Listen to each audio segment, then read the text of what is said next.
I'd like to call to order the November 18th meeting of the Avalon City Council. Roll call, Denise, please. Councilmember Cassidy? Here. Councilmember Hernandez? Here. Councilmember Sampson? Here. Mayor Pro Tem Olson? Here. And Mayor Marshall? Here. If you'd please stand for the invocation and Pledge of Allegiance. So you know what, Mary Rose, I'm going to have you do both of them, the Pledge of Allegiance and the invocation. Pledge allegiance To the flag of the United States of America and to the republic for which it stands, one nation, under God, indivisible, with liberty and justice for all. Thank you, Madam Mayor. Thank you. God of all creation, during this season of giving thanks, we appreciate the opportunity to come together this evening. We ask for your hand of blessing on this meeting. This is a complex world.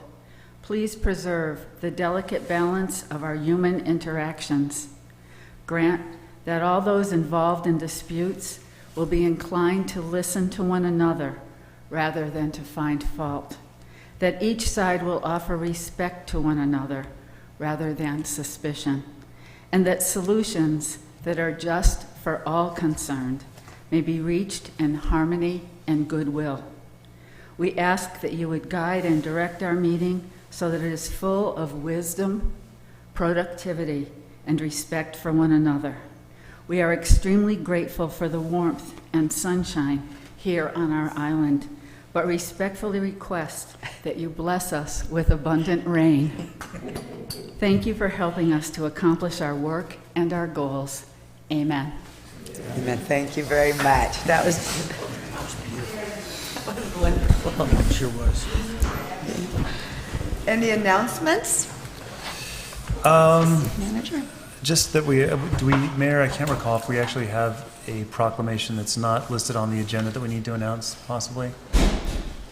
Yes, we're going to deal with that in a moment, yes. Okay, then Okay. no announcements aside from that. Okay, written communications. Denise, can you please handle the written communication? Sorry, Ben. I did not bring those with me, but I received approximately 115 letters of correspondence addressed to the Avalon City Council and to the CUP regarding monopoly of the freight lines. I'll put a copy of one of the letters and then a list of who submitted the letters to me. Okay. And to save trees. Thank you. Okay. Presentations. Yes, Mayor, we have a couple this evening. First off, Wayne Griffin, the current president and CEO of the Catalina Chamber of Commerce, is going to introduce to you the incoming I'm sorry. Actually, Mayor, could we just pause for a brief moment on this one? Yes, we may, Councilwoman. Yes. Do you think maybe you could participate with me? Sure. Oh, please, come forward.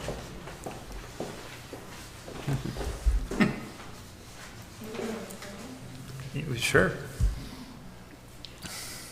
It is my honor and the council's and Mayor Andy Marshall's honor, on behalf of the City of Avalon, to present to you a proclamation from the city. And if it's okay with you, I would like to read that proclamation. Probably doesn't matter whether it's okay to me or not. I'm going to read this proclamation. Then do it in front of the mic. So, but okay. A proclamation of the City Council of the City of Avalon honoring Wayne Griffin. Whereas Wayne Griffin, President and Chief Executive Officer of the Catalina Island Chamber of Commerce and Visitors Bureau, has announced that after 26 years he will retire effective November 30th, 2014. Whereas during Wayne's tenure, Chamber membership has increased 85% to 250 members. The Chamber's marketing budget to promote the island has increased 341% due to Wayne's efforts to create a partnership with the City of Avalon that allocates 22% of its transient occupancy taxes to market the Chamber of Commerce. Whereas during 1998 and 1999, Wayne and the Chamber volunteer leaders worked with the City of Avalon to find a solution to the Catalina Island Medical Center's annual deficit and sought voter approval of a 0.5% increase in local sales tax to erase the medical center's operating loss and keep the facility open, which passed by an 86% margin. Whereas, during his professional career, Wayne earned the accredited chamber executive designation from the Western Association of Chamber Executives in 1995 and was reaccredited in 2000, 2005, and 2010.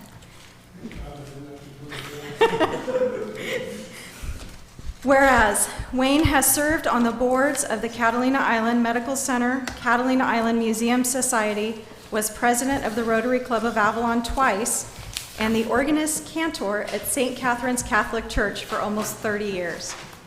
Whereas, Wayne and Susie, his wife of 43 years, plan to spend a lot more time with their 2 daughters and 4 grandchildren. Therefore, the City Council of the City of Avalon would like to extend our best wishes upon your retirement for continued success in life's pursuits. Dated this 18th day of November, 2014.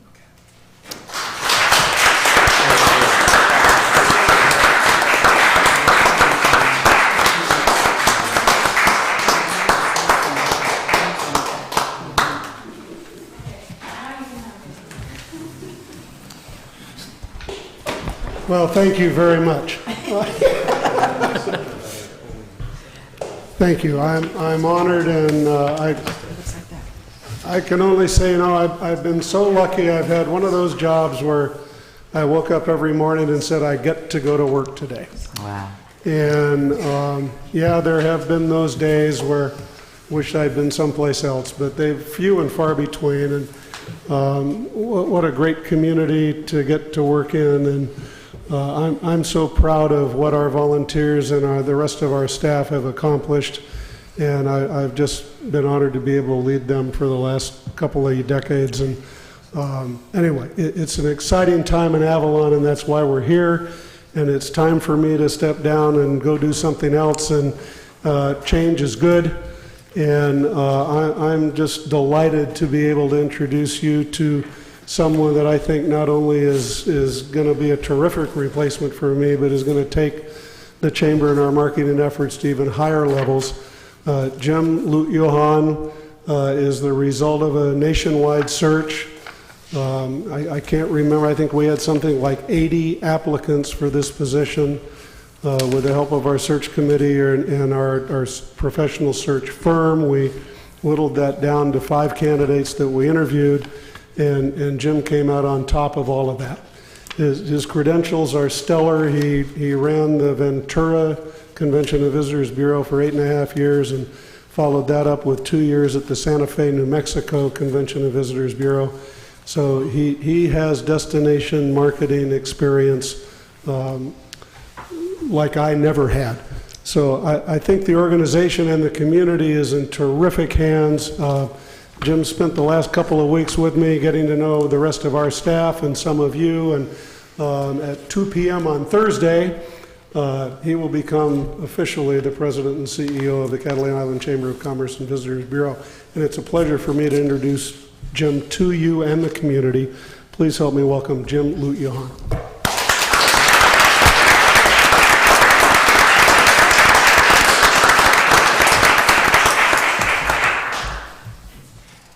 Thank you very much. And I have to say, seeing the esteem in which everyone, not just the council here tonight, holds Wayne really does remind me of just what big shoes I have to fill. And I promise to do my best to not only fill them, but help to take the whole community and the destination even further to the best of my ability. And I very much look forward to working with all of you, and have already been enjoying working with a few of you in the last 2 weeks. So thank you very much. Well, thank you. We welcome you. But when did you say he officially comes on Thursday? I think you need a pair of scissors so you can cut off his slacks, because I think it's going to be required that he wears shorts. You know, the Travel and Tourism Marketing Association of Southern California gave the island an award last month, their landmark award, and they recognized Catalina Island as a significant tourist destination in Southern California. And they asked me to come present the award. And so on the mainland, I had to put on a coat and tie And the first words I told them was, "Don't you dare tell anybody on the island that I own a suit." So I'm trying to get him to dress down a little bit, but it may be a struggle. That's okay. I need to get a tan on those very white legs before I start wearing the shorts. That's fair, Jim. Thank you and welcome to Avalon.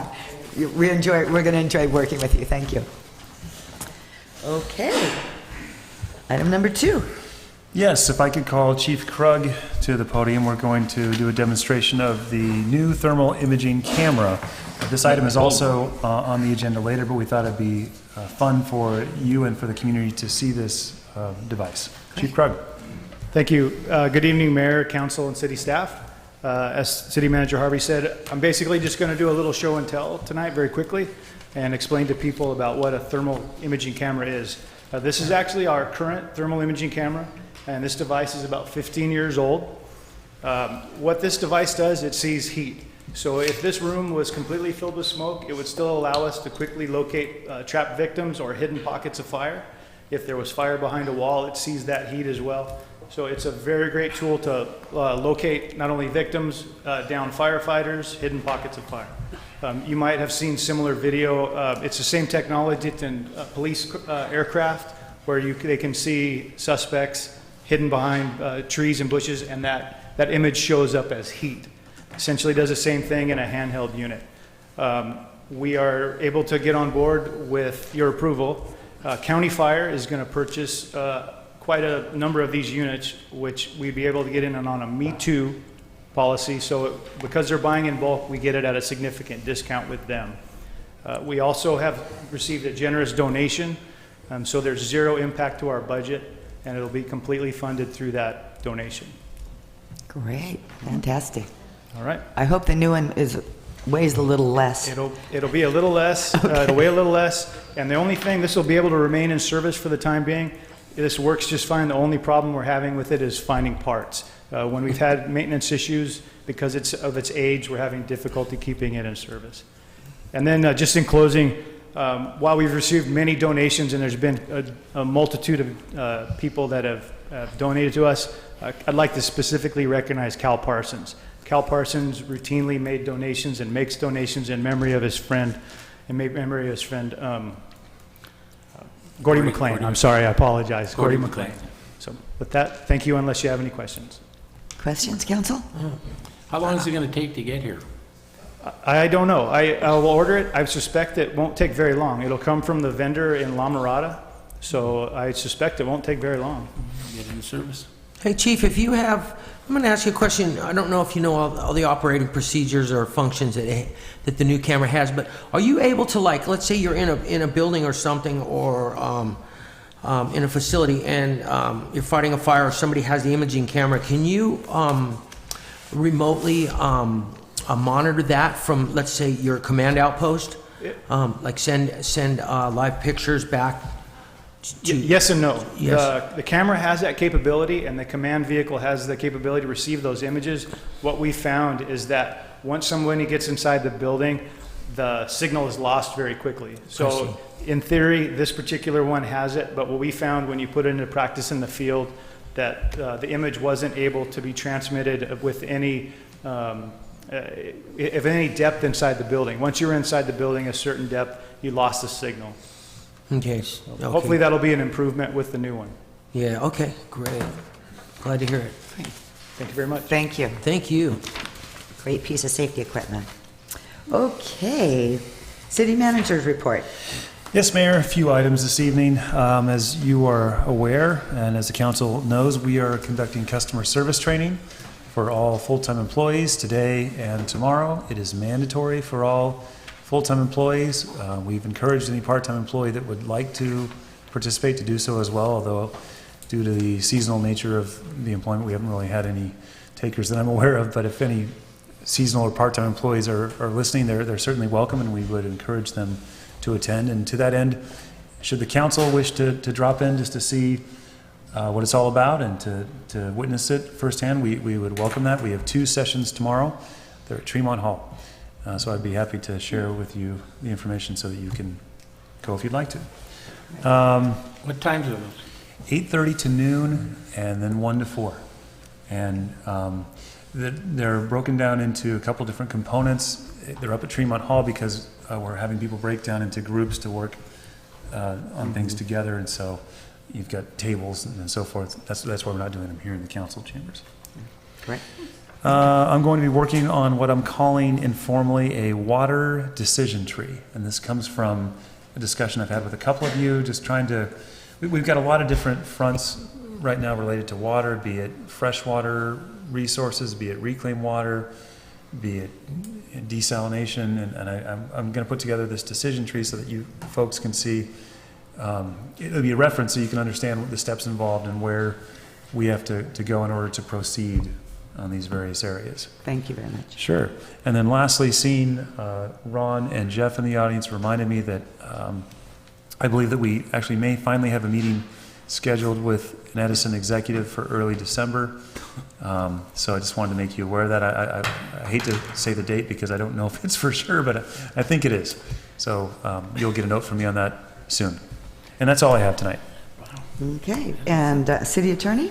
Just to let the council know that the last couple of weeks we've been working on the city's insurers, and we have resecured insurance policies to keep Pebbly Beach Road open another year. We're required by our agreement with the island company to get insurance. That insurance is renewed every November 11th, and so that has all been done, signed off, and approved. So the road will be open for another year.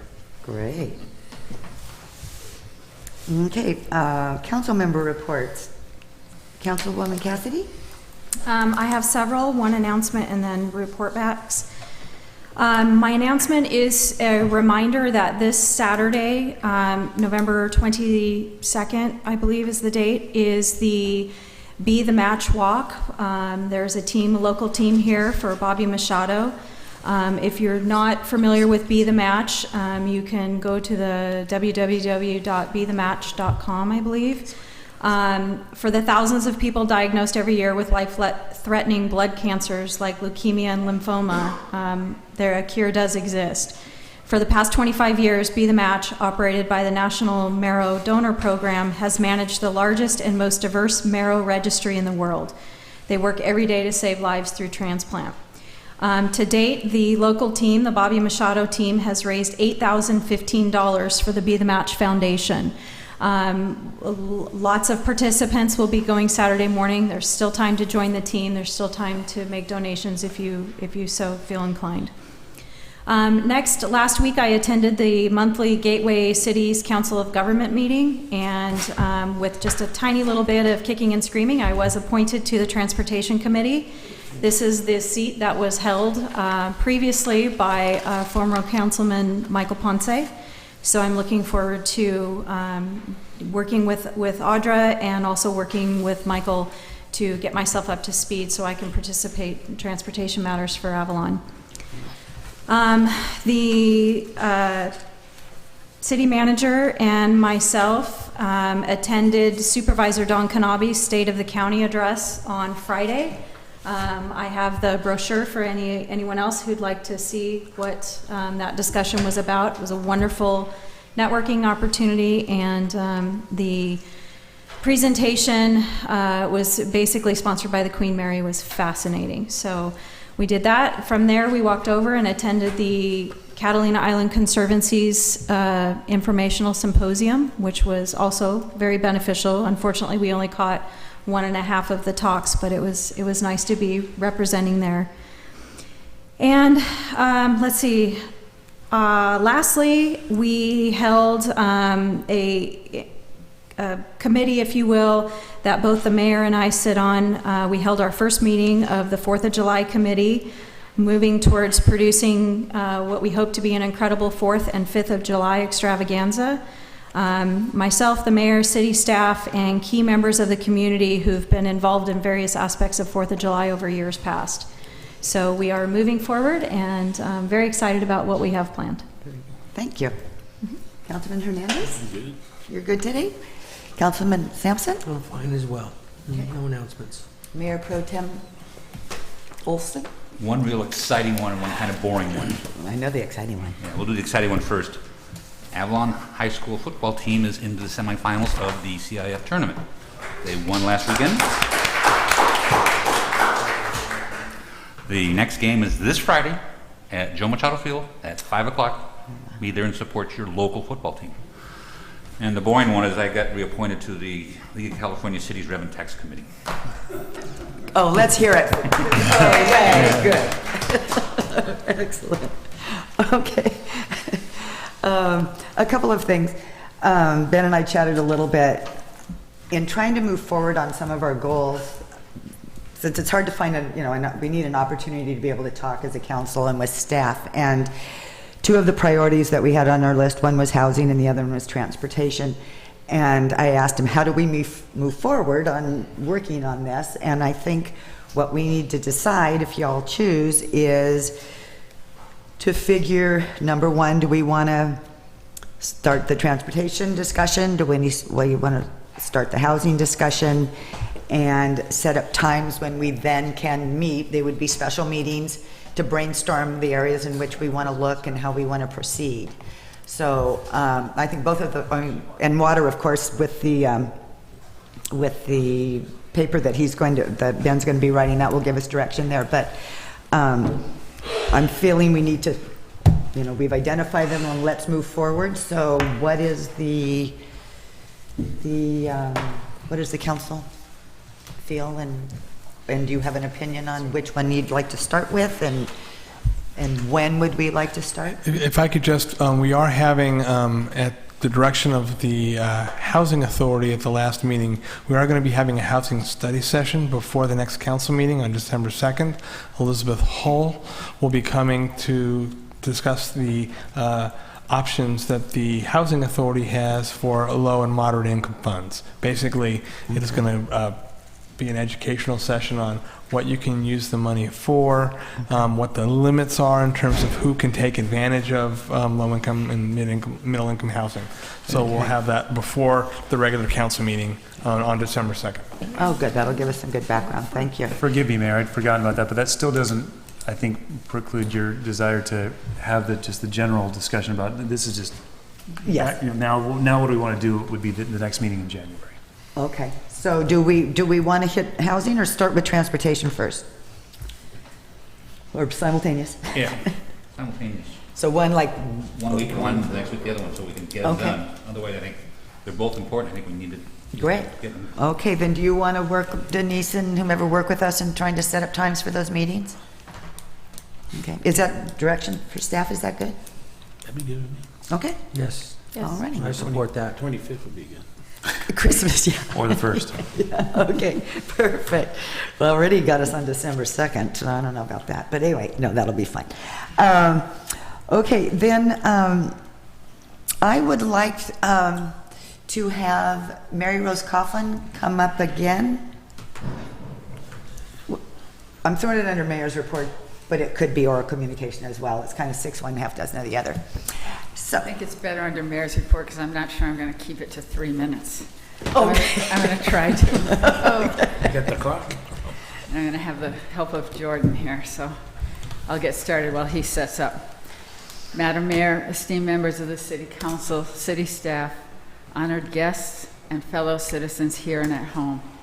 It is an honor and a privilege for me to be here this evening on behalf of the physicians and staff of the Catalina Island Medical Center to encourage those of you who smoke to join the Great American Smokeout on Thursday, November 20th. Thursday also happens to be National Rural Health Day, so we can't think of a better way to celebrate Rural Health Day than to quit for the day, or even better, quit forever. There are many reasons to stop smoking. Within 20 minutes, your heart rate and blood pressure will drop. Within 12 hours, the carbon monoxide level in your bloodstream will return to normal. Within 3 months, your circulation and lung function will improve. After 9 months, you will cough less and breathe easier. After 1 year, your risk of coronary heart disease is cut in half. On the screen while I'm talking, what we have is resources for people who decide to join the Great American Smokeout, so you can just jot those down. Oh, and we have handouts too. After 5 years, your risk of cancer of the mouth, throat, esophagus, and bladder are cut in half. After 10 years, you are 1/2 as likely to die from lung cancer, and your risk of larynx or pancreatic cancer decreases. After 15 years, your risk of coronary heart disease is the same as if you had never smoked at all. But it is not easy, so here are some recommendations to help get you started. Set a quit date. Pick National Rural Health Day, Thursday, November 20th, to quit. And if that doesn't work for you, then pick any day in the next couple of weeks. Tell your family and friends and ask them to support you in your efforts to quit. A daily email, text message, or phone call can help you stay on course and provide moral support. Plan a smoke-free lunch date or a game night to distract yourself, or gather your family in the kitchen and cook a special meal together. Anticipate and plan for challenges. The urge to smoke is short. It usually only lasts 3 to 5 minutes, and I bet smokers are really surprised to hear that because it feels a lot worse. Before your quit day, write down your healthy ways to cope, because even one puff can feed a craving and make it stronger. Healthy choices include, thank you, Jordan, drinking water, taking a walk or climbing the stairs, listening to a favorite song or playing a game, calling or texting a friend, or sucking on a hard candy, or maybe a lollipop because it would give you that hand-to-mouth thing that the cigarette gives you. Remove cigarettes and other tobacco from your home, car, and workplace. Throw away your cigarettes, your matches, lighters, and ashtrays. Clean and freshen your car, golf cart, whatever, home and workplace, because old cigarette odors can cause cravings. Talk to your pharmacist, doctor, or quitline coach about quit options. The doctors at the Catalina Island Medical Group office are always willing to help. Nicotine patches, gum, or other approved quit medicines can help with cravings. And now I believe Mayor Marshall has a challenge for you. Thank you, Mary Rose.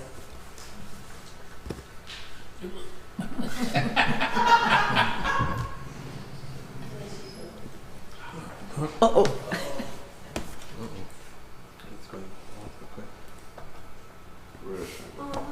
To the All-American Smokeout.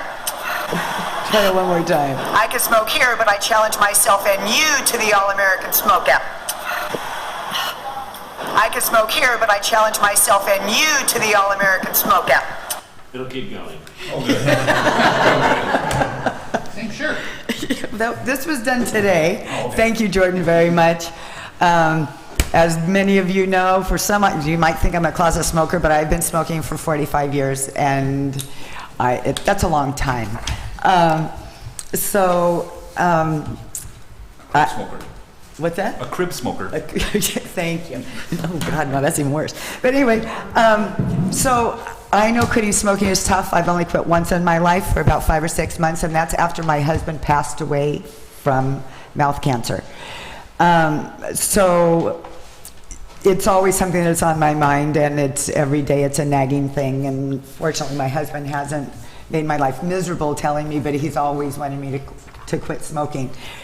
I'm going to do my darndest, and I would like to challenge the community. I would like to have the business. So what I'm planning to do first is on Thursday at 1 o'clock, meet at City Hall. Out front, we're going to go on a little walk. We're not going to bring our cigarettes. I don't know what you do. You know, that coffee and cigarette in the morning is really going to be a bear. Not having that, but if I drink water instead of the coffee, then the cigarette perhaps won't be so enticing. Look, I'm getting nervous just talking about quitting. But we're going to have a walk and a talk, and we're going to work together on how we can quit smoking as a community. I'm not going to call out my friends that I know are smokers, but if you're listening, you know who you are. I would like businesses to allow their smoking employees to have that hour to go for a little walk. Perhaps eat your lunch first, and instead of grabbing that cigarette, that's when we'll walk. We also want to create some kind of a support group, and so we'll talk about how we establish that. I talked with Mary Rose about a meeting on the 9th at 6 p.m. at City Hall for them to come with more information on how to quit smoking. So the community will be invited to that. There's a wonderful book I'm going to try to get more copies to. It's called The Easy Way to Stop Smoking. And the biggest thing they say, there's a fear of quitting smoking. And the fear is I'm going to gain 50 pounds. The fear is in a social situation, I'm not going to feel comfortable, which now we are the pariah, of course, when we're in a social situation. We got to sneak in the back. But anyway, I'm excited about the attempt, and I challenge the rest of the community to come forward. We also request those of you, I know there's people in the audience that used to be smokers, that no longer smoke. And any support you can give us, if you want to come walk with us and share your experiences, that would be great. So I hope to see you on the 9th. I'm sorry, this Thursday at 1 o'clock for the walk and talk, and then on the 9th at 6 p.m. at City Hall. Thank you very much.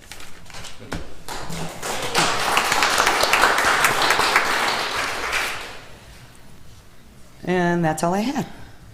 Oral communications. Mayor, actually, before we get there, there is an announcement I forgot to make. Item number 5 on your consent calendar, the appointment of an alternate planning commissioner. Yes. The applicant has rescinded his application, so I just need you to make that announcement. We will not be discussing that this evening. Okay. And then the direction will be to re-advertise that? Yes, ma'am. Okay. Thank you. Okay. And oral communications. Members of the audience may address the public at this, or public may address the city at this time, and no action will be taken on non-agenda items. Please limit your comments to 3 minutes. Jen Monroe, Recreation Coordinator. I just wanted to take a quick moment to publicly recognize and thank the Lions Club and the Rotary Club for their work in the community. Specifically, this time I'm thanking them for contributing in partnership with the city, the Santa Catalina Island Company, and the Catalina Island Medical Center, as well as our local community churches for our holiday food program. The Lions Club is donating generously for our Thanksgiving food baskets, and Rotary Club is donating generously for our Christmas food baskets. And those will be distributed just a few days before Thanksgiving next week. And we could not run this program without their financial support. So just wanted to say thank you to them. Great, that's wonderful. Thank you.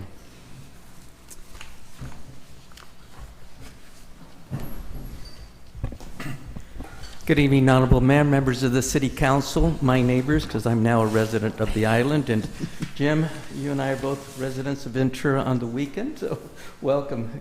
Get to know you will be fun. Thank you, Honorable Mayor and members of the City Council, for allowing me to make some comments. First, I want to start with an event that Edison Company, in teamwork with the city and with the Catalina Islands Women's Forum, did at the Tremont Community Center. We arrived early in the morning. We spent the morning and afternoon painting. I felt like Mr. Miyagi was behind me, hand up, side to side.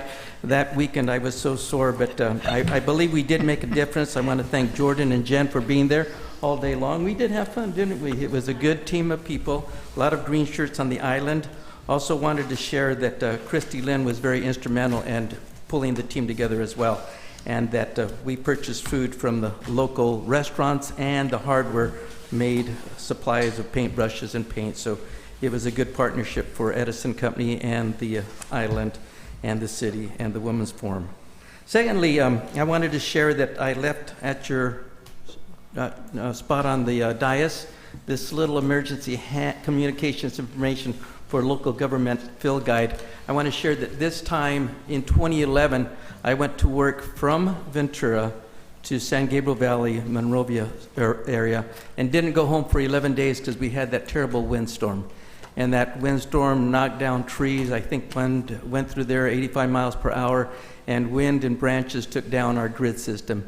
And from that major service interruption, major disaster, we learned that we didn't communicate well with our local elected officials, our state officials, and with our communities. So in continuous improvement, we came up with this local government guide for officials, and this is confidential information. In this book, you have every region manager of the Edison Company and the area of which they're responsible for. I've crossed out some of the names who were responsible for Avalon. I've put my name in there, but you have my phone number. Don't hesitate to call 24 hours a day, 7 days a week. I'm available. But most important, should there be an emergency or a major disaster, this is the template that we're going to use to communicate with you.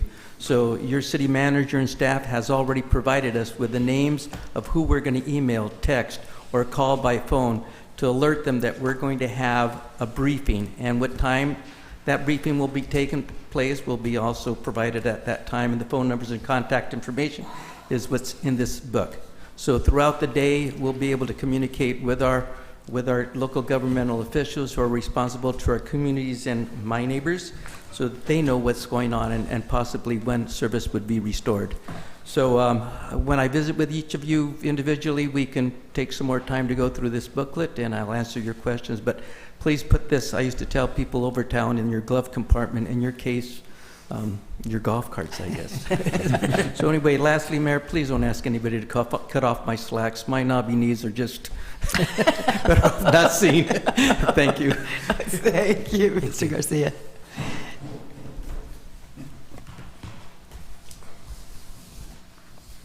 Good evening, Honorable Mayor, members of the council, and the city staff. My name is Jeff Lawrence, Southern California Edison Project Manager for the Stage 2 Water Rationing Project.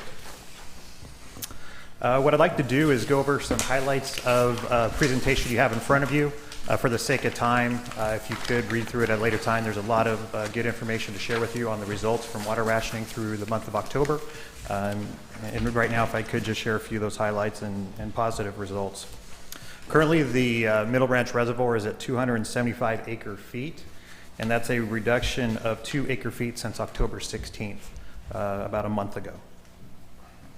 As the results I shared with you last month, water usage continues to decrease while visitor counts have increased when you compare the results from 2013 and 2012 against 2014 since we've implemented rationing. Thus far, we've been able to reduce our water usage compared to 2012 by over 35%. Really substantial water conservation efforts, leading us to save 43.5 acre feet of water. To put that in perspective, that would be enough water to supply the demand for the months of September and October for the entire island. So just in 3 short months' time, we've been able to conserve 2 months' worth of water demand and supply. During this time, from August through October, visitor counts have increased by over 16% compared to that same period in 2012. So imagine if the visitor counts had been the same, we might be seeing 40–50% water conservation. Really phenomenal. To update you on the water use violations that we've cited so far, through November 7th, we have cited 58 water use violations. Those mostly consisting of water runoff or people watering outside of the normal times in the tariff of Tuesdays and Fridays from 5 p.m. to 6 p.m. Over the last month, as we're tracking the water allotment violations, so that's the rate of people that are exceeding their water allotment. For the last month or so since the last update, we've seen it levelize at around 9.2%. We are seeing a steady decline starting at about 15%, dipping down to as low as 8 or 9%, and now starting to levelize about 9.2%. So I'm not sure what the forecast will be, but people are definitely responding to the public media attention, the word's getting out there, visitors are aware of it. I think those are real positive results that people are taking the water rationing seriously. Has anybody gotten a restrictor yet? No, those are coming up shortly. And it's been a minimal number thus far that have received a second violation. So what does all this mean? Last month I shared a forecast with you for Stage 3, the potential to implement Stage 3 should the drought persist and we not receive any rain this season. Last month, I reported to you that under our normal 3-year trend, we could potentially see stage 3 rationing in June of this year, or June of 2015. And if we continue to receive these results from water rationing, these positive results, we could actually make it through the summertime in September. Based on a revised forecast, we've actually been able to push that out a couple weeks. So stage 3 would not need to be implemented until July 15 of this year, or potentially late September, early October of next year. That's just with a little average rainfall? That's with little to no rainfall. Little to no. Yeah. Okay. So if we see some rain, then we'll be able to show that in our forecast based on the increased level in the reservoir. Okay. But we do not want to get in the weather forecasting business. So our forecast predicts little to no, doesn't predict, but does not assume any rainfall. Okay. In closing, we're very encouraged by the results. The stage 2 rationing has proven to be, I think, an effective way to combat the circumstances that we're in with the drought. We'll keep you posted on a monthly basis. We would like to thank the city for your partnership in our stage 2 rationing, and we'd also like to thank the community for their past and ongoing conservation efforts. Thank you. Thank you very much. Thanks, Jeff. Thank you. Yeah. Okay. That's good news. Any other oral communications? Okay, consent calendar? Yes, Mayor, there are 6 items on the consent calendar this evening. You have actions from the November 4th City Council meeting. You have 2 sets of expenditures. The first one, warrants in the amount of approximately $1 million, and EFT in the amount of approximately $160,000. Payroll in the amount of approximately $180,000 for a total of $1.4 million. A second set of expenditures totaling warrants totaling $97,000 approximately. We also have the resolution approving the application for the annual transit funds under Article 8. Again, item number 5 was removed. Number 6, yes, I'm sorry, there's actually 5 items total, not 6. Number 6 is the thermal imaging camera purchase that Chief Krug detailed in his presentation. Okay. Council, what is your desire?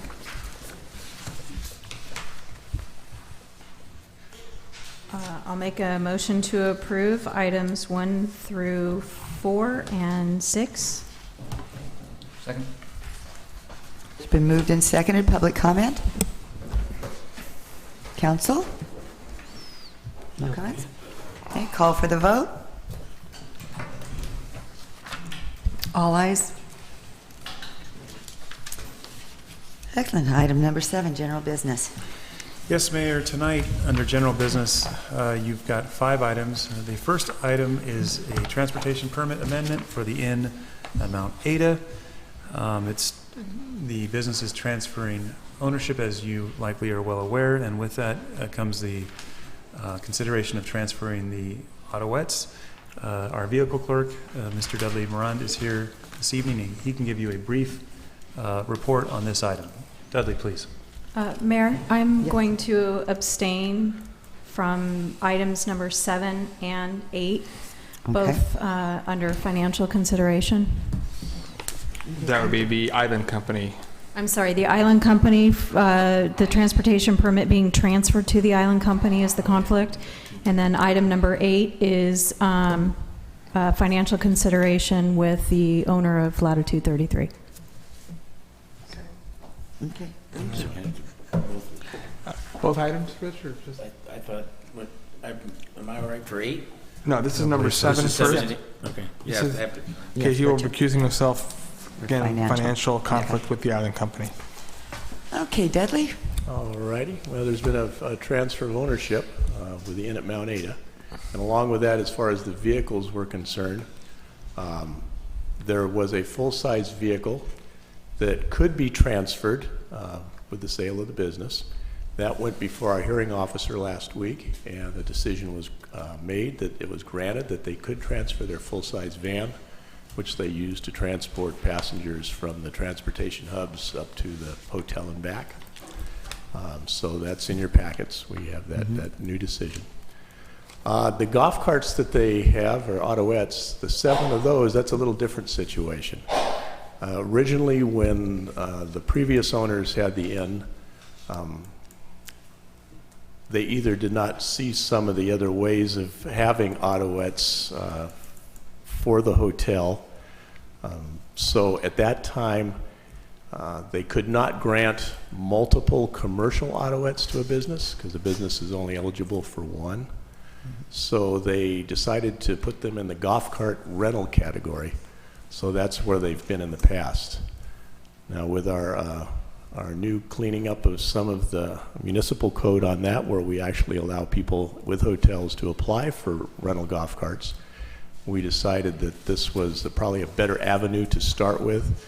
It's a lot cleaner way for the hotel to have those autoettes. There are, at this time, 7 autoettes, and at this time only 6 rooms. But in the past, if you've looked at the history on how they were granted earlier, the previous owners they asked for one extra one just in case there was a breakdown, they needed parts, they didn't want to leave some guests stranded in some way just because one of the golf carts broke down. So that gave them a little more flexibility. So that's where we are with that.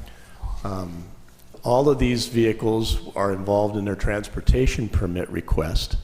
So what we're asking for is are trying to approve that they get the same transportation approval that the previous owners have had. They've only asked to do exactly what the previous owners have done in the past. So I don't see that there's any big impact on anything new that would impact the town as far as transportation. And if you have any questions, here I am. Public have any comments? Or do you want to hold comments in case there's questions? Okay. Okay, Council? is there any way in the future that these are going to stay golf carts, correct? They're called, they get an autoette permit, correct?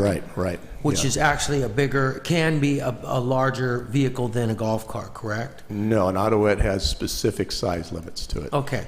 But it could be a smart car. But these will stay golf carts, correct? Well, they'll stay autoettes. Autoettes. But they have golf carts, correct? Right, they do. Yeah. They have Yamaha, fairly new style Yamaha golf carts. Okay. Yeah, I'd like to see them stay golf carts, sir. No. But besides that, everything else looks like it's in order. Just as long as the owners know that they need to keep the vehicles golf carts. I think that would be kind of fair into the future. Yeah, that'd be your call in whatever terms and conditions. We can call it an autoette. Is that? It's an autoette under the municipal code, which provides basically it's a golf cart. There are some provisions for electric autoettes, but that's not what they have to come and ask you for those separately. So all this is giving them the permit for the 7 golf carts, autoettes that they are. I mean, So, okay, but if I catch if they your- wanted a different type of vehicle, they'd have to come and ask your permission. Oh, so if they wanted a smart car instead of a golf cart, they would have to ask separately, even though it falls in the same realm. They'd it's have, an to autoette. they'd have to follow the procedure in the vehicle code. What happened here is that it's a type of vehicle which is an autoette, which you're allowed to get under the code. Right. But for a hotel, we revised the code after some litigation, or before some litigation. We clarified it again that hotels had to come and ask the council for permission for golf carts. That's what it's always been, Okay. but this is going to be the first time that it's actually been done. Okay. And so we're giving the hotel before you today is a transportation permit for the hotel to be able to have its golf carts to be used by visitors. Okay. And because the application says Yamaha golf carts, the permit would be limited to Yamaha golf carts? Correct. Okay, yeah, that's Okay. clarifying that. Okay, what about, let me ask you this, what about as far as the owners, do they have a little, maybe instructional program, maybe give the guests, is this just something that goes, and Wayne would know this, do they give them any kind of like a little instruction? I know they're only golf carts, but some people think like only golf carts can get you hurt, and other people. So I just want to make sure that people understand this, that they have to follow the regular laws, the regular rules that everybody else does, like a regular vehicle. Right. Well, we haven't required that as far as the paperwork that I have, so that would be a great question for the previous operators. Okay. And there she is. There she is. Thank you. Hey, Susie. Susie Griffin, 398 Wrigley Road, DN on Mount Ada. Actually, we take this extremely seriously. Our golf carts have full-size license plates, which usually surprises our guests, and we try to tell them this is treated like a real car in our town. If you think it's going to be fun to drink a beer and drive this, you're going to end up in jail, which our sheriff has told us really is the best B&B in town because they get 3 meals. Ours only gives 2. And this is not something to be, take lightly, because we give a complete instructional course to every person that is there. We take them out physically. We show them all the different parts of the golf cart, how they work. We're very firm about telling them that in this town, like every town in California now, we don't get the money as we used to from the state. You're going to have to watch where you park, because we're taking our parking very seriously, and you can get a ticket easily. We try to get everything out on the table to let them know that this is not an adult toy. This is something that is a vehicle to get you from town sea level up to 350 feet above sea level. And you should be very privileged to have this. And so far, it's worked very well. Our guests are an incredible amount. I would say it's about 85% repeat guests. They take this very seriously. This is their home in Catalina, and they really don't want to mess it up. So they love the golf carts, but I think they're very, very responsible. You know what? I've always seen your golf carts and the people driving them really well. I just wanted to make sure that the new owners understand, and maybe you can wean that same protocol off to them. Let them know that that's important, because you guys have had such a good reputation with your drivers. So we would really appreciate that. Thank you very much. Thank you very much. You. Okay, any other comments? And thank you, Dudley, as well. What's the pleasure of the council?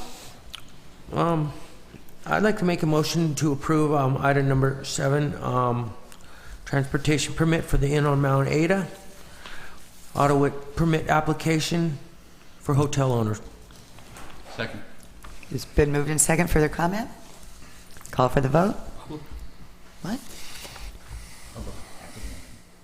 Public, once again, before we vote, do you have anything you want to say? Thank you. 3 ayes, Mayor Marshall, Councilmember Sampson and Olson, 2 abstentions, Councilmember Cassidy and Hernandez. Let me go get Rich. Get Cindy too.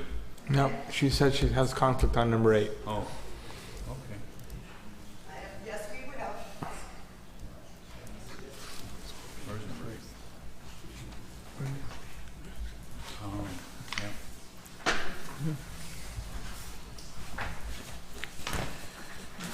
Item number 8. Yes, Mayor. Item number 8 is an encroachment permit for the proposed installation of in-slab uplights for the new Latitude 33 building at 501 Crescent. The request is for 4 lights to be installed flush with grade on Crescent and Catalina to illuminate the face of the new business. Staff has reviewed this request and is recommending that the encroachment permit be denied, and our planning director, Amanda Cook, is here to provide any additional details on this one. Council?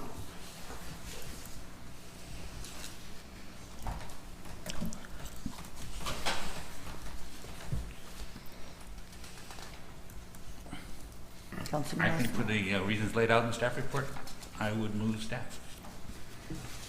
I agree. Well, wait a minute, you're not done.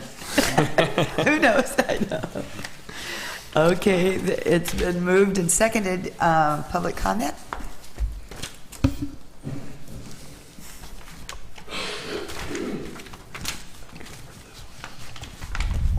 Paul DeMeyer, 201B, Cayo del Sol.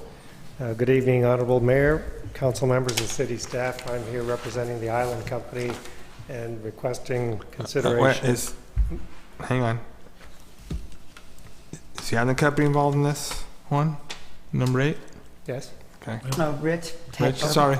Take another Rich hike. is recusing himself due to conflict of interest income from the Island Company. Okay. Sorry. Thank you. Here representing the Island Company, speaking on behalf as the landlord for this facility and on behalf of our future tenant, Jerry Dunn, and Latitude 33 and Scoops Ice Cream Parlor. Would like to be able to answer any questions you might have about this request for these uplights.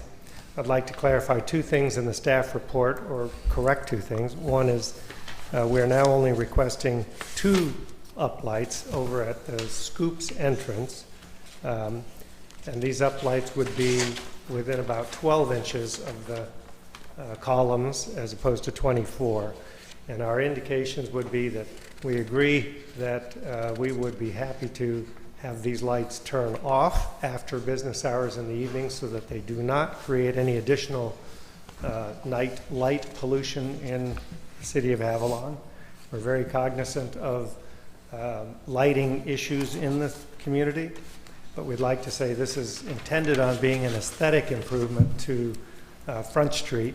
If you go there now, a lot of the tenants are concerned about the amount of light and the appeal of that to our visitors and to our residents. And the real issue is in the wintertime when it gets dark early, the streetscape does not look very appealing. Until you put the thousands of Christmas tree lights up, everybody really seems to like that, and it creates a much more jovial and enticing atmosphere. And the entire purpose for these things is not for safety or any of those purposes. It's just to create more aesthetic image on the face of the building. The intent is to light the columns that go in front of the entrances of those 2 businesses, Scoops and Latitude 33. And the lighting that we would request would be just to highlight those columns. This can't be compared to the casino building, which is also uplit and is aesthetically pleasing, because that's very much an icon for the city of Avalon. And not sure if Scoops Ice Cream Parlor would become that. But the intent is to just create an attractive, low-light atmosphere to enhance the facade of the building. And that's the extent of our request. Thank you. And why the reduction from 4 to 2? What was your thinking? Initially, there were 2 additional light fixtures requested for the other building that's across the street from the Avalon Grill. There's 2 columns there as well. We were trying to highlight the visual appearance of those, but then we realized since that's not really an entrance, we didn't want any people to confuse that as being a potential entrance to the store, and we're only leaving the lights on the front at the corner at Latitude 33. You didn't put these kind of lights in front of the beautiful new spa, did you? There's no uplighting at the spa at all just because of your big entryway? That's correct, because we had the columns in the entryway that were already well lit. Okay. My hesitation is not having seen how they light up and how intense that is, and having anything to compare it to. It's a little tough for me to say that would be great, because not understanding wattage and how much goes up and all of that, it's almost like, it might be something that in the long run would be beautiful for Avalon in the future if we redid lighting, but I'm just having a little bit of a dilemma. Well, perhaps one of the things we could do is, if you approve it, we would be able to install it, let you decide if you like it or not, and then give us a period of time to test it. And if you'd like us to take them out afterwards, it's easy to remove them or cut them off, turn off the lighting, or remove them entirely.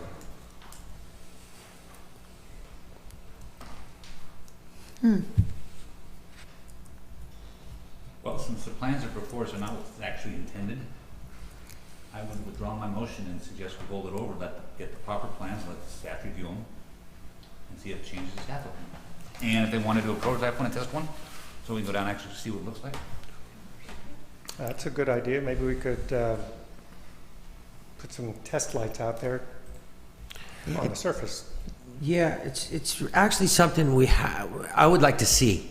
It doesn't sound like something that's going to be too intrusive, but at the same time, putting a cart before the horse is not something I want to do. But at the same time as well, you guys have to install the electricity out to where these are going to be, correct? Correct. We could create the conduit for the wires and have them prepared for that. And if you decide you didn't like them after we tested them, we could just not install them. Well, yeah, because there's no way for me sitting here at my chair, even trying to imagine. And I know Jerry Dunn and the work you guys do is pretty good, second to none. Your buildings look really nice, but I can't approve it if I don't see it. So yeah, that would be neat if we could actually go at a later time. I like Councilman Olson's, Mayor Pro Tem Olson's suggestion is go down there at a later time and see how they look. And then if we don't approve of them, that will be our understanding tonight. Is that we're going to have to just say no to it. And I think that's a very fair proposition, and I think we'd be happy to accept that if you want to do that. Okay. Because I want to be open-minded about it for sure. Yeah. And I'd be curious, the sconces with the lights at the same time and all of that, just how I'm sure they have those in slabs on the mainland probably all over the place when they do developments these days. It's probably not a new technology that people, but if you're willing to go with council members or Mayor Pro Tem Olson's recommendation, that would be great. We're happy to do that. Okay. Thank you for the consideration. Yeah, thank you. Thank you. All right, guys. I want to get some conflicts. I want to sit back there.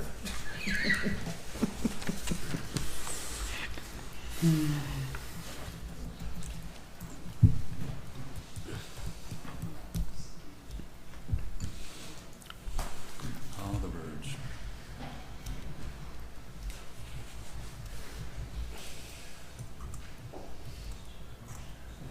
In my mind.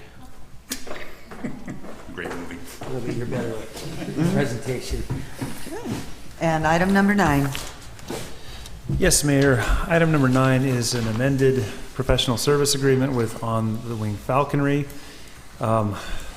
Just trying to keep this as unconfusing as I can possibly do so. I'll say this. This partnership was a 3-way partnership when it started out. At this time, there are 2 of those remaining 3 partners, the city and the Chamber of Commerce. The Recreation Coordinator was able to solicit key community stakeholders, and we now have a list of folks who are essentially able to replace that missing third stakeholder's participation in the agreement. The result is the proposed contribution by the city would jump up slightly from $2,200 a month to $2,575 monthly. This is for nuisance bird abatement falconry services. This is a service that is well liked by the State Water Resources Board, also greatly appreciated by the business community. It certainly has an impact on the visitor experience as well as the bay water quality. Question tonight is whether you wish to enter into this revised agreement. I know that Mr. Post, who is, of course, the person behind On the Wing Falconry, is here with us. If you have questions, what would remain also for you to decide is whether you want to backfill, if you will, the missing partner contributions during which no executed contract existed. There are 2 months of $2,200 payments that were not met because that third partner declined to participate. So that is a question this evening. Jen Monroe, who again has done a lot of terrific work on this, really has been very tireless in trying to put together this coalition, is here to answer any questions if you have them.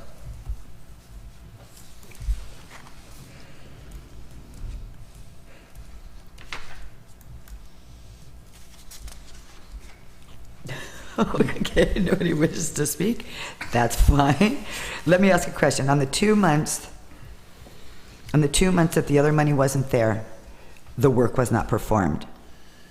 No, the work was performed from what I understand. If I could please have Jen come up to the podium. I believe that we discussed this with Mr. Post, explaining to him that, the way the contract was written, neither of the two remaining parties were obligated to pick up that third share. However, from what I understand, Mr. Post continued to do the work as if that third party was contributing. If I stated that incorrectly, Jen, please correct me. Sure. So the last time that you saw this was in August when you approved us for a 10-month contract to see us through the rest of the fiscal year. And that was provided that we had enough partners to fill that other third, the $2,200 a month. And because we did not receive enough partners to just immediately move forward with that starting in September, we had the period of September and October where no contract was signed. But the 3-day service continued. And so Mr. Post's request is that he would get paid for that missing third when he provided service, but there was no contract. Both the chamber and the city have not had a current contract for that period of time, though both of our two parties continued to pay the monthly amount that had been set forward in the proposed contract. So this service was performed. So there was $4,400 a month by the two of us, by the city and the chamber, and that guaranteed us how many days a week? 3 days a week. Had it only been the $4,400, just the chamber and the city's portion, that would have been 2 days a week. 3 days a week service was performed. So there was a third party that kind of backed out? In previous contracts, the Santa Catalina Island Company was a partner, and they let us know a long time ago that they were not going to proceed forward in any new contracts. And so that's why we were looking for additional community partners to fill that void in the contract so that we could remain at a 3-day-a-week contract. So Mr. Post took it upon his own volition to go ahead and provide us with the service 3 days a week for 2 months. While there was no contract. At a cut rate, correct? I think that he was under the impression that he was going to continue to get paid the same amount, although no contract had been signed, so it wasn't clear that there was going to be payment from the third party. Mm-hmm. And you've been the one responsible for going around and getting all of the other... Yeah, thankfully, Sana Hernandez also did an incredible amount of work in trying to drum up interest and enthusiasm, as well as Wayne Griffin with chamber partners as well. And so we've had a wonderful response from local businesses that agree that this is a service that is very important to them, their business, and the community as a whole. And it was, it's worth it to them to participate in a financial way with seeing the program continue. And these numbers you gave us are through June of next? Yes, so it would be through the fiscal year. Mm-hmm. Well, June 30, right. Fiscal year, yeah, sure. Okay. Mm-hmm. I have a couple questions for Mr. Post.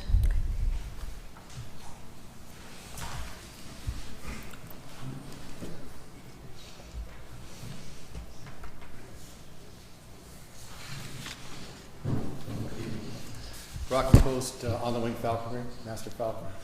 Great.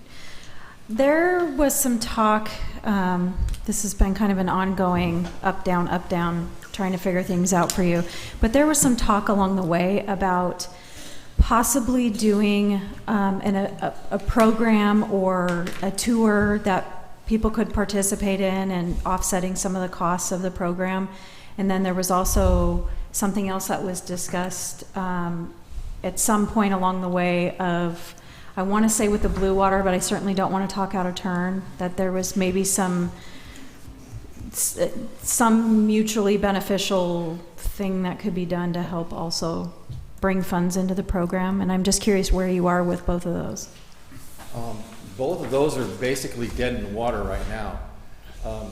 This falconry program can pay for itself by having visitors participate in a kind of a small group venue where they go out and they learn about the birds. They get to see them fly. They get to have them fly to their club. They do it in Britain and Europe at all the big resorts. Over on the mainland right now, there's some very successful ones that have just started up. It's very popular. There's no reason at all that this can't pay for itself in short order. But the problem is finding the space necessary to have this kind of an activity. I was involved with the Island Company in pursuing this a year and a half ago, I think, and it kind of fizzled out as a result of the space necessary to do it. But it can be done. It can be done with the space available here. There's no reason it couldn't at all. What about conversations, and I'm sorry, I am glad I thought more about this. It wasn't the Blue Water, it was the Conservancy. That there was possibility of doing something up at the Botanic Gardens? The Conservancy kind of weighed in with the possibility of affording the birds, or building the birds a facility of sorts so that they're safe and they're secure. In return for that, I was going to do some educational stuff for them. There's been so many things that have kind of been on the burner over the last year and a half. It's just, to answer your question about the Blue Water, there was they were very interested in putting a kiosk of sorts on their patio that would house one of the falcons, and they would in turn sell T-shirts perhaps, or things that are associated with the falconry program, so that would help fund the program. And having that falcon out on their patio, of course, keeps the gulls off of that lattice work above the tables, which is a problem. So. There was a little interesting dialogue about that, though, as I recall, because I got involved in it for a little bit, was the way Rocky wanted to set it up was that we would still pay him, but the money that would come through would then kind of be reimbursed to us, or we could use it for whatever. And we were kind of saying, it's your business, you go and set up those partnerships. But it appeared there was a reluctance on his part at the time to set him up himself because he's a falconer, not a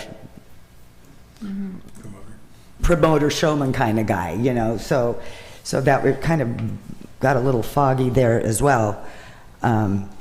It's still a great idea, but whether this, you know, my thing was, should the city be showing him how to run his business? And, you know, to make those things, that's kind of a private business thing in my mind.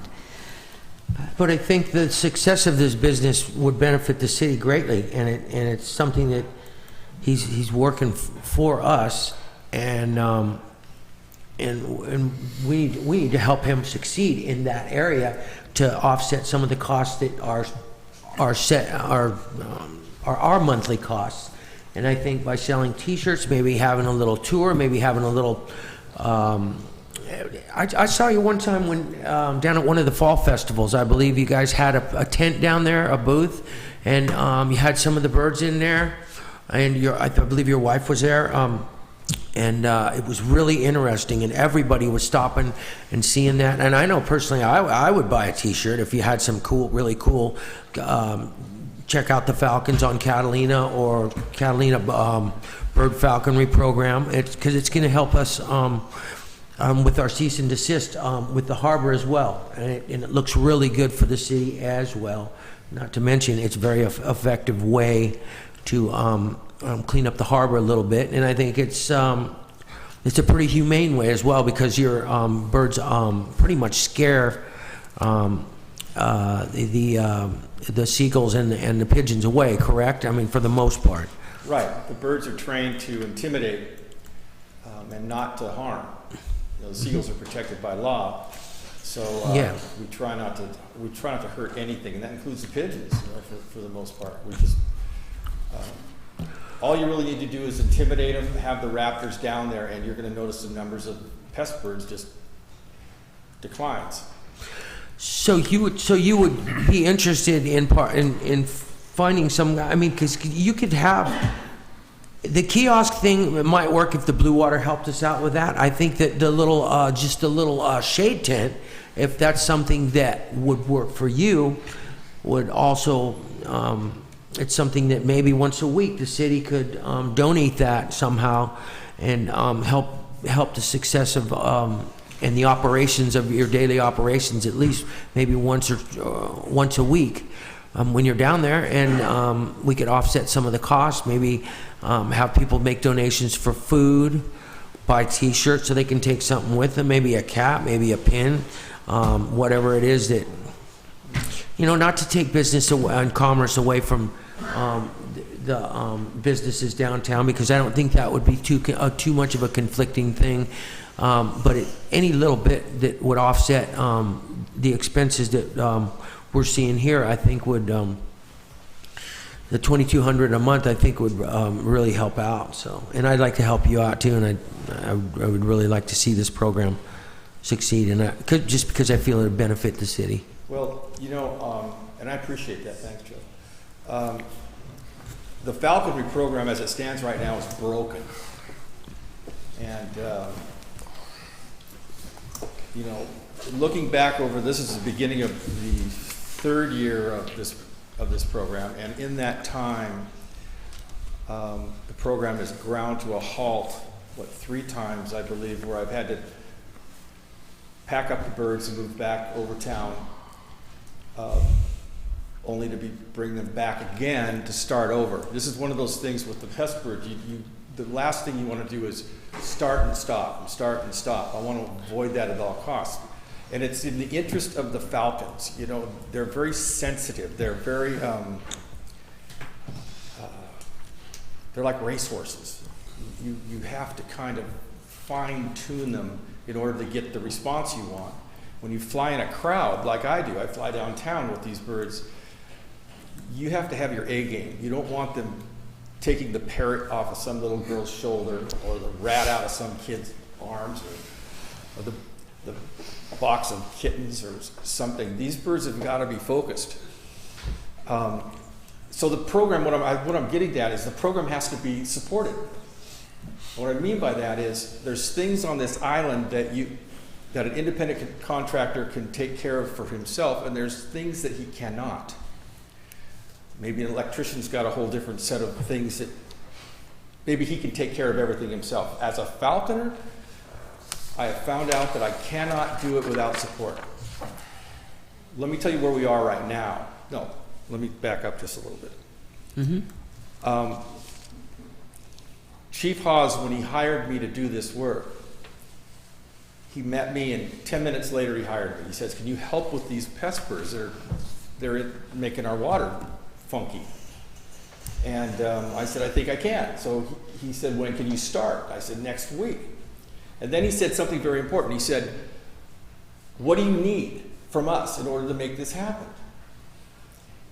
And everything that I enlisted, he gave me in order to make this happen. That was transportation, and you guys are familiar with all the perks that went along with this to get it off the ground. He gave me more than I needed. If I had a list today, it would be a lot shorter, because I found out that some of those things were overkill. As a result of the support, a month later, when we were testing the water in this harbor, we had a dramatic improvement. And there's 2 arguments. There's the argument about the sewers, needed to be replaced anyway, all that infrastructure needed to be done. It's 100 years old, of course. And there's this deal with the birds and the bacteria from the birds.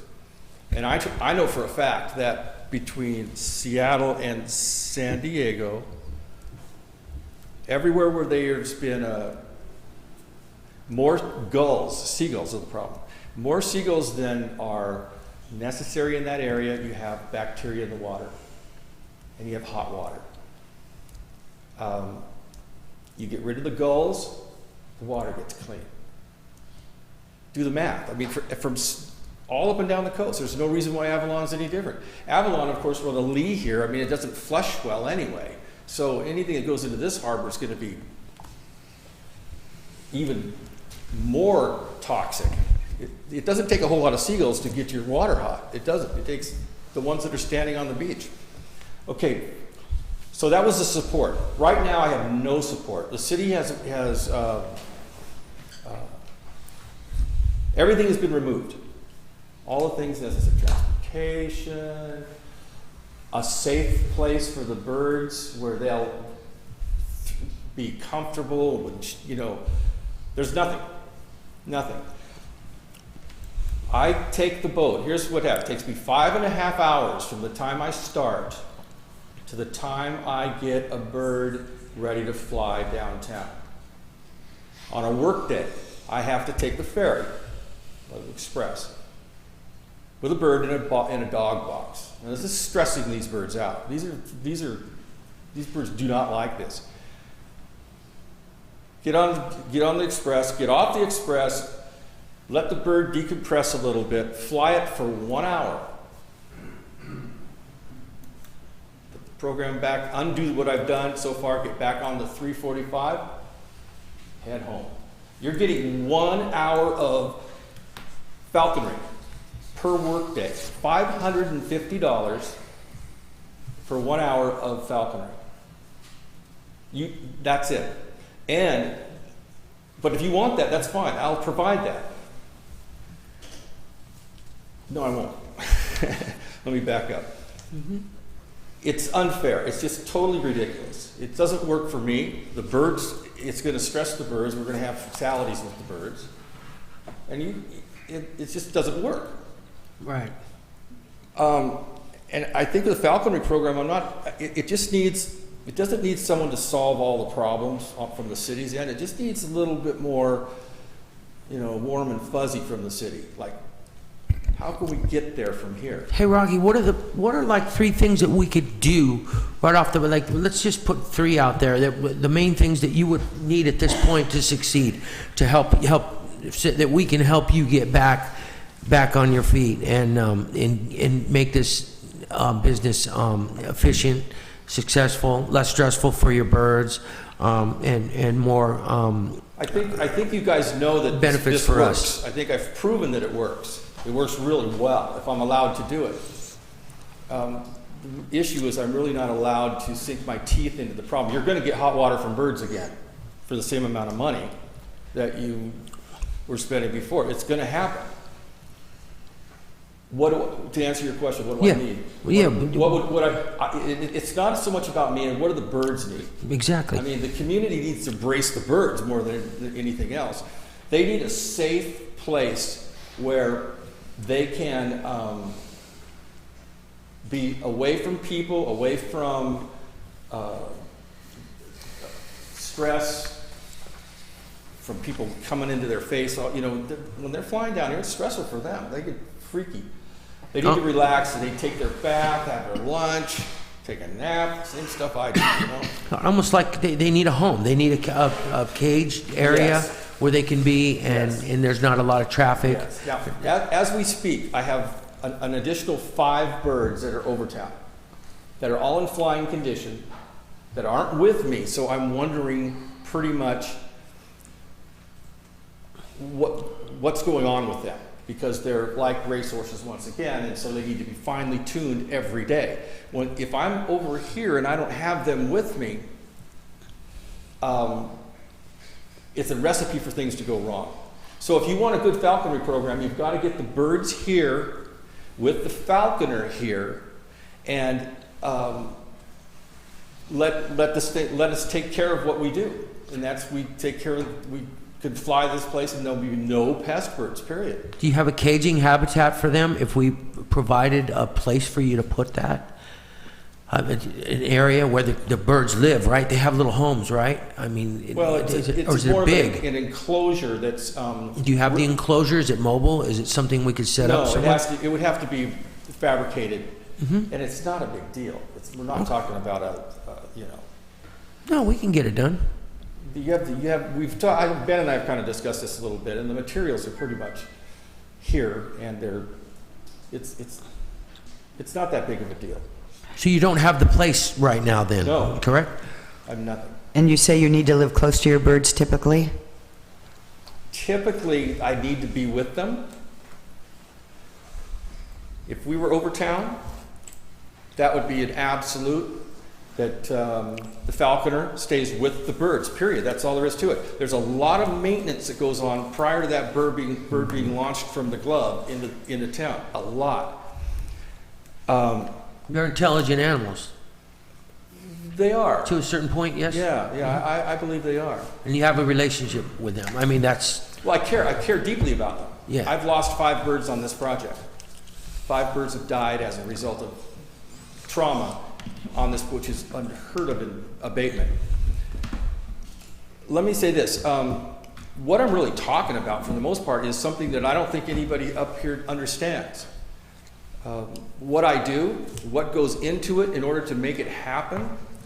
And I've written some emails, and I think that they've been forwarded to you all about going with me for an hour. Spend a lunch break or something with me. You know, sink your teeth into this a little bit. Learn a little bit about what I do, because it's not just releasing these brown hawks downtown, and as a result of that, the pest birds go away. You know, this art of falconry is fascinating. And, you know, if you're going to spend the taxpayers' money, or if you're going to spend money that's not yours, at least know what you're buying. Get into it a little bit, you know, just a little bit. Spend an hour. And I guarantee you'll be fascinated. It'll be fun. And at the end of that time, you'll have a new appreciation for what's actually going into this whole falconry thing. It's a tricky deal. This falconry is really tricky to pull it off. I've had, 300 or 400 flights downtown. I've never had one incident of a problem, I don't think. Every single time I release one of those birds, there's a chance that it could go horribly wrong. Right. And when it goes wrong, it goes real wrong. I'm just thinking of some other jobs where things went wrong, and it's never good. You do 300 good ones, you get one bad one, they remember the bad one. Right, sure. And I have not had a bad one here. I've flown a lot. So Let me stop you for just a moment. Mayor Pro Tem Olson. I think I just want to cut to the chase. And I think the chase is, you don't want to sell t-shirts because that's not your job, and I understand that. Would you be willing to enter a licensing agreement with someone that is in the business of selling t-shirts to help as a supplemental run? You know what it is? It's the falconry takes up so much of my... It's not your gig. I understand that. The whole and to get into the retail end of it, I think it would. So I mean, we get the retail covered somehow. Sure. You need a place for the birds to live. Sounds like you need a place for you to live for 3 days a week while you're here. Well, once the bird, see, what I've backed off of me having to stay with the birds completely with them in order to kind of be there. And if I live relatively close, and in this town everything's pretty close, I can still do them justice. So you need a place on the island for 3 days a week while you do the program? Yeah. Okay. Okay. So we got the birds, we got some housing, we got some merchandising. And Which we can outsource the merchandising. So you don't have to deal with that. Yeah, it's not It's not your forte, and we don't expect it to be. We're just trying to offset our costs. Right. Maybe we can recommend staff to help us out. I'm sure Jennifer's got some good ideas. The city does own some properties and some rentals that we might be able to ask staff if we could help you out with that. And they do have yards. We do have a place out back that we might be able to transform into some kind of a habitat that would be safe. I think everybody is willing to step out, or at least I could speak for myself. I'm willing to make some kind of a commitment to you for the constituency I represent, because I think the people like this, and I think our city needs it as well. Yeah, and I certainly didn't mean to take up so much time. This is more than I've spoken in the last.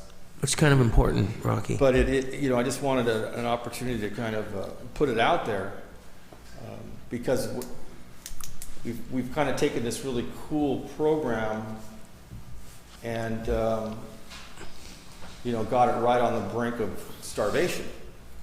It's not going to work the way it's happening today. We're going to have to figure out how to fix it. Is your vehicle okay for you as far as The vehicle I know you have. I borrow my 90-year-old mother's golf cart. Oh, you do? Yeah. Well, that's her golf cart. Okay. Yeah. Okay. Don't tell her. Okay. I don't really borrow it, I kind of steal it. She won't know. Rocky, if you wouldn't mind stepping over just for a second, I think Jen wants to comment. No, I've been there. So, and I did just want to update the council on the housing portion of it. The city and Rocky and the Conservancy sat down months ago now to discuss a partnership with the Conservancy being involved, and they were very excited to be a community partner in this area. It was, something that they could offer as opposed to financial assistance or something like that. I'm sure, as Amanda would state, one of the issues with housing the birds that Rocky has found is zoning in Avalon, and the fact that we have specific spaces where you can house animals and that kind of thing. And the Conservancy is a willing partner, and I know I met with the Conservancy representative this last week, and we discussed this issue as well. They are still interested in providing the space, and the city had stated previously to Rocky that the city would provide the materials for an enclosure as well. So that is still on the table, and Mr. Post just needs to work out an arrangement with the Conservancy to proceed forward.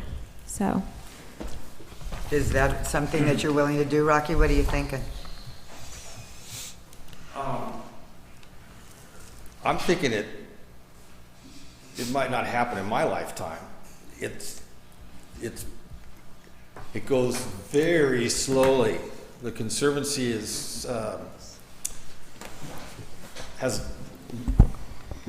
I don't know. Ben would know more about this, and Jennifer would know more about this. It just seems that nothing has happened in the. Well, let me jump in here. So just, if this was simple, we would have a solution. Know that, okay? And this is not for a lack of effort or interest. The fact of the matter is, the city doesn't own hardly anything. And one of our major challenges is housing for our own workforce, be it interim or transitory. I mean, we have a real problem with that ourselves.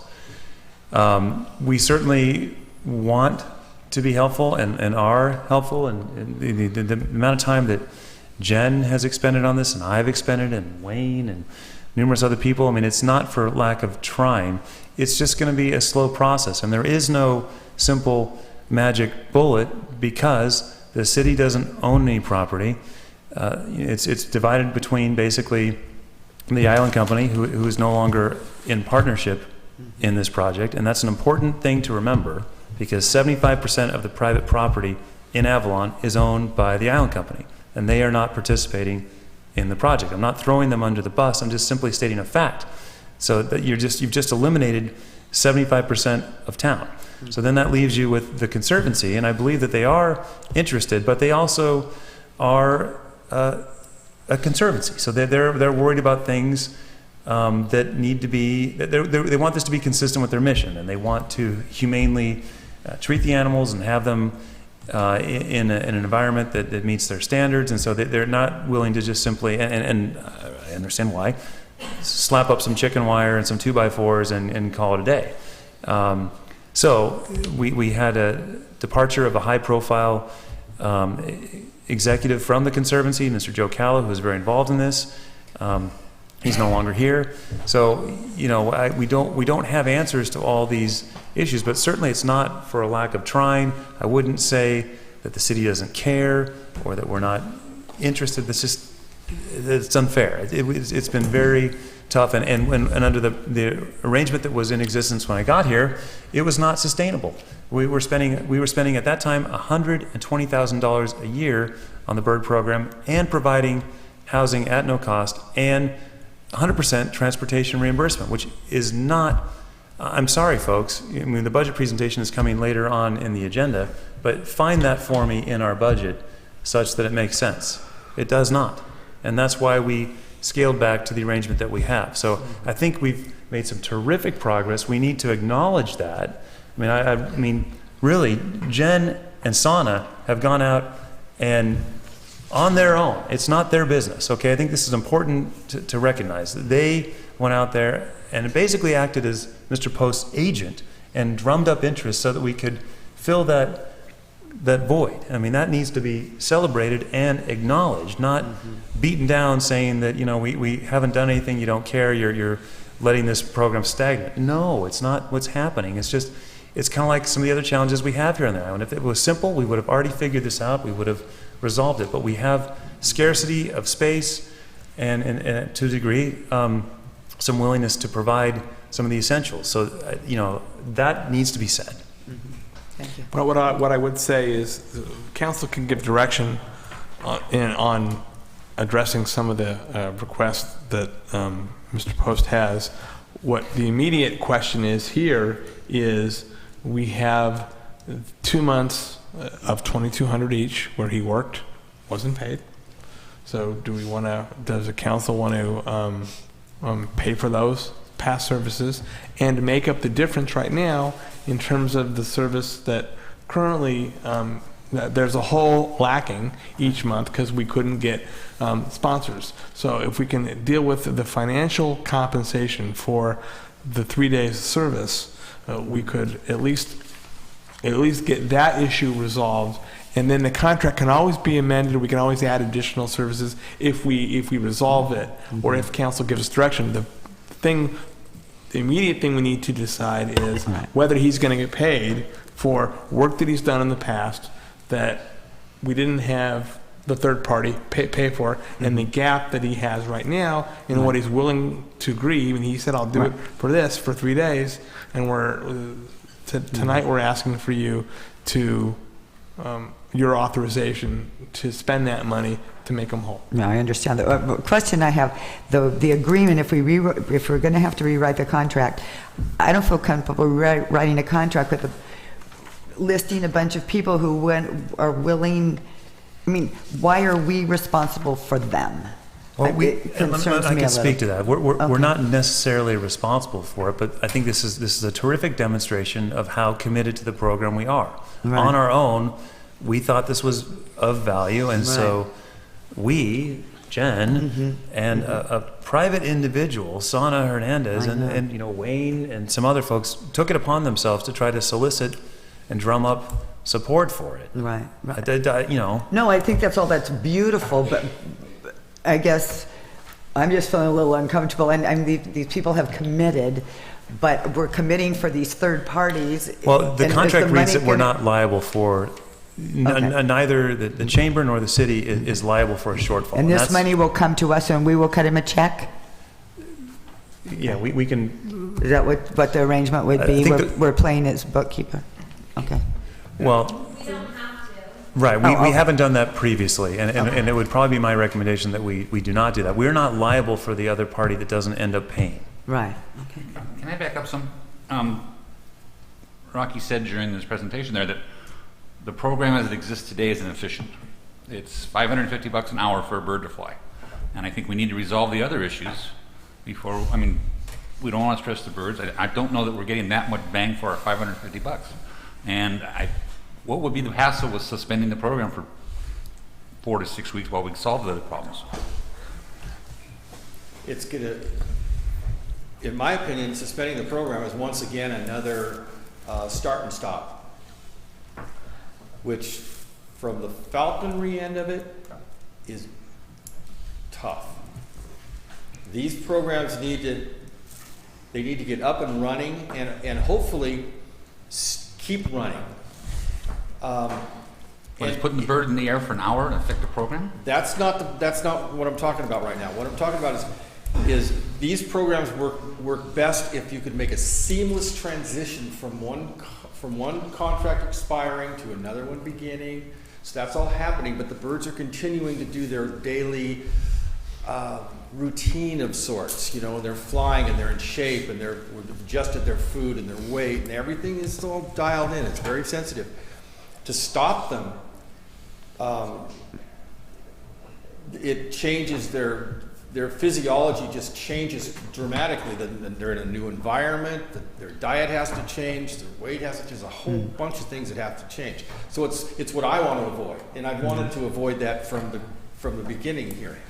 And I mentioned that $550 per hour. When you break it all down, that's exactly what you're getting, and that is not value. That's not helping your bird situation really very much at all. Right. I think we're all saying that it's good for us to find a place to park the birds and to find a place to park you. We just don't have that solution right now. Exactly, yes, and I understand that. And that's why I think if we can have a little time out, so we can work on the Conservancy and work on other resources in town, we might be able to start the program up the right way with a place to park the birds for the 3 or 4 days, a place to park you, so that the birds can come down and fly for 4 or 5 hours a day. The visitors are happy, we're happy, everybody's happy. That would just be, I think we just need to do some homework. Yes. Yes, sir. Insofar as one of the things I am charged with is making certain that we comply with the cease and desist, I would strongly recommend against a further pause. I think even 1 day a week, 3 days a week, 1 hour, is worth it to maintain or stem the increase, because one of the key factors in the cease and desist was the fact that we did have a bird program that plus all the millions we spent on the sewers was impactful to the state board. Right. When do the seagulls migrate? When do they migrate? When do they leave Avalon? They don't leave Avalon. Yeah, But most seagulls don't they go to Mono Lake? Because there's in the winter time. Sure. There's a lot of nesting at Mono Lake. There's a lot of nesting on the Channel Islands during the springtime. Right.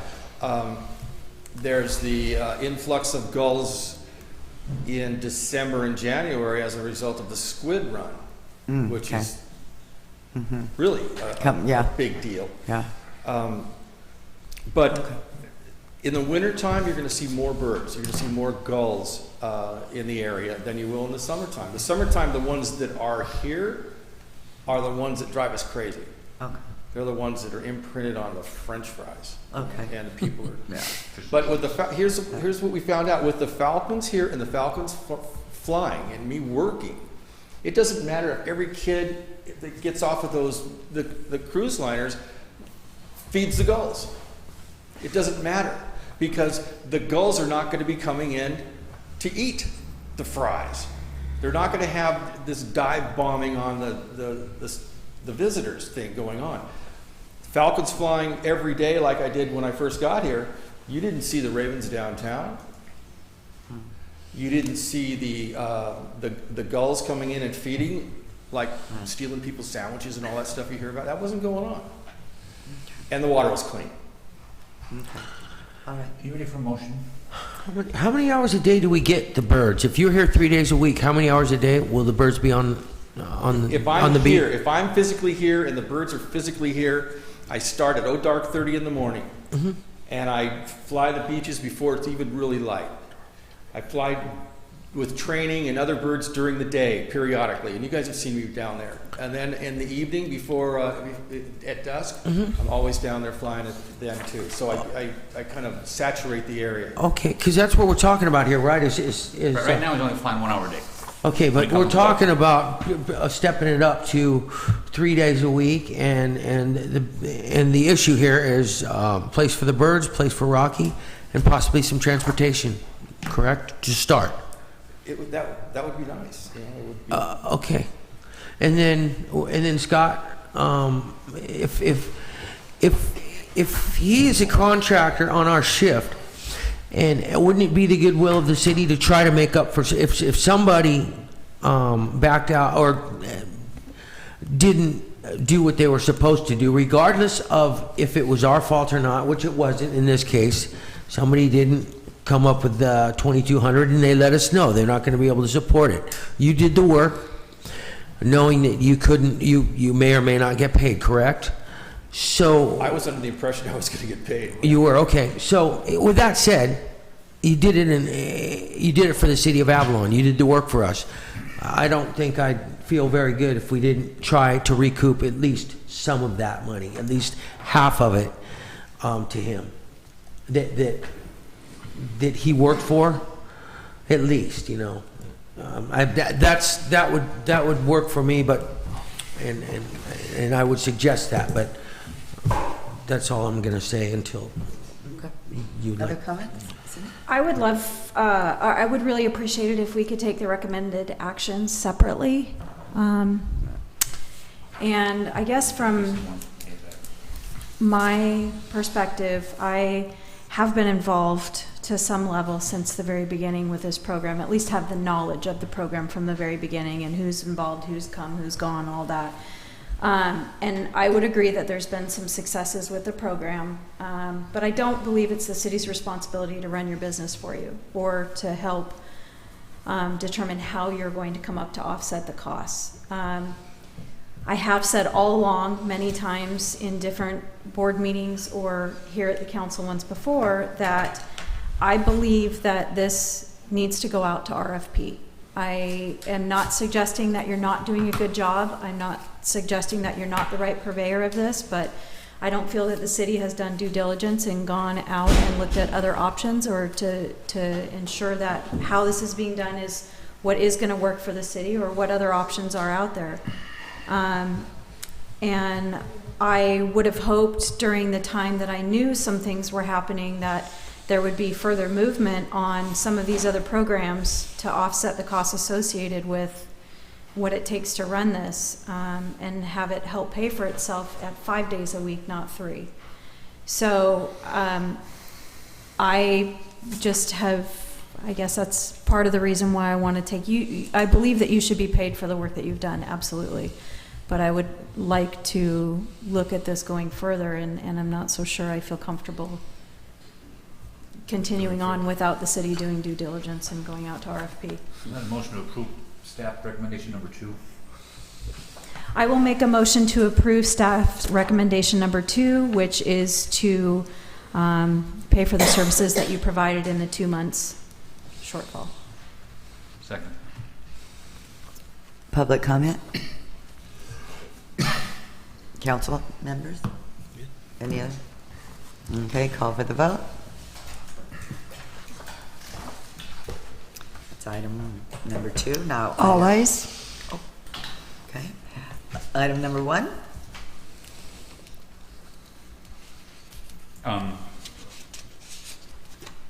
So in item number 1, we're upping our contribution $375 a month, when the chamber's upping theirs $375 a month.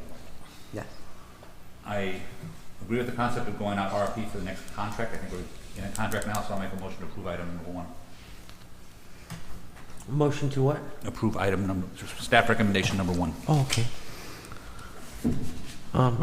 I second that motion. Moved and seconded. Public comment? Call for the vote. 4 ayes, Mayor Marshall, Councilmember Sampson, Hernandez, and Olson. 1 no, Councilmember Cassidy. And could we direct the mayor to write a letter to the Conservancy to help expedite the housing of the bird situation?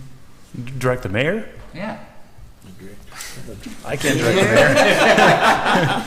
I can call Billy and ask Billy. You know, I know. I'm happy to write a letter for the mayor to consider on behalf of the council. Sure. Okay. Anybody out there have some housing they can give up 3 days a week in the summertime? Well, all year. Well, yeah, well. Are you, Rocky, where did he go? He's over there. He's here. Oh, there you are. But you're currently living, you're going back and forth every day? Yes. Okay. All right. Okay. I'll keep an ear out for you, Rock.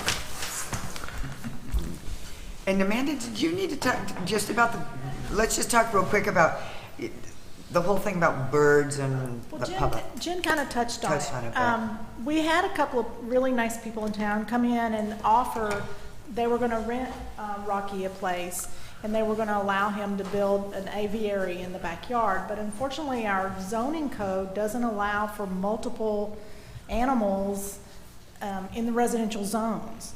So it eliminated the opportunity for him to rent an apartment or a unit that had space on their property where they could allow him to build the proper aviary for the birds. So if you want to have housing and aviary in the same location, it can't be in the residential zones. No, I don't think it's going to be the same area.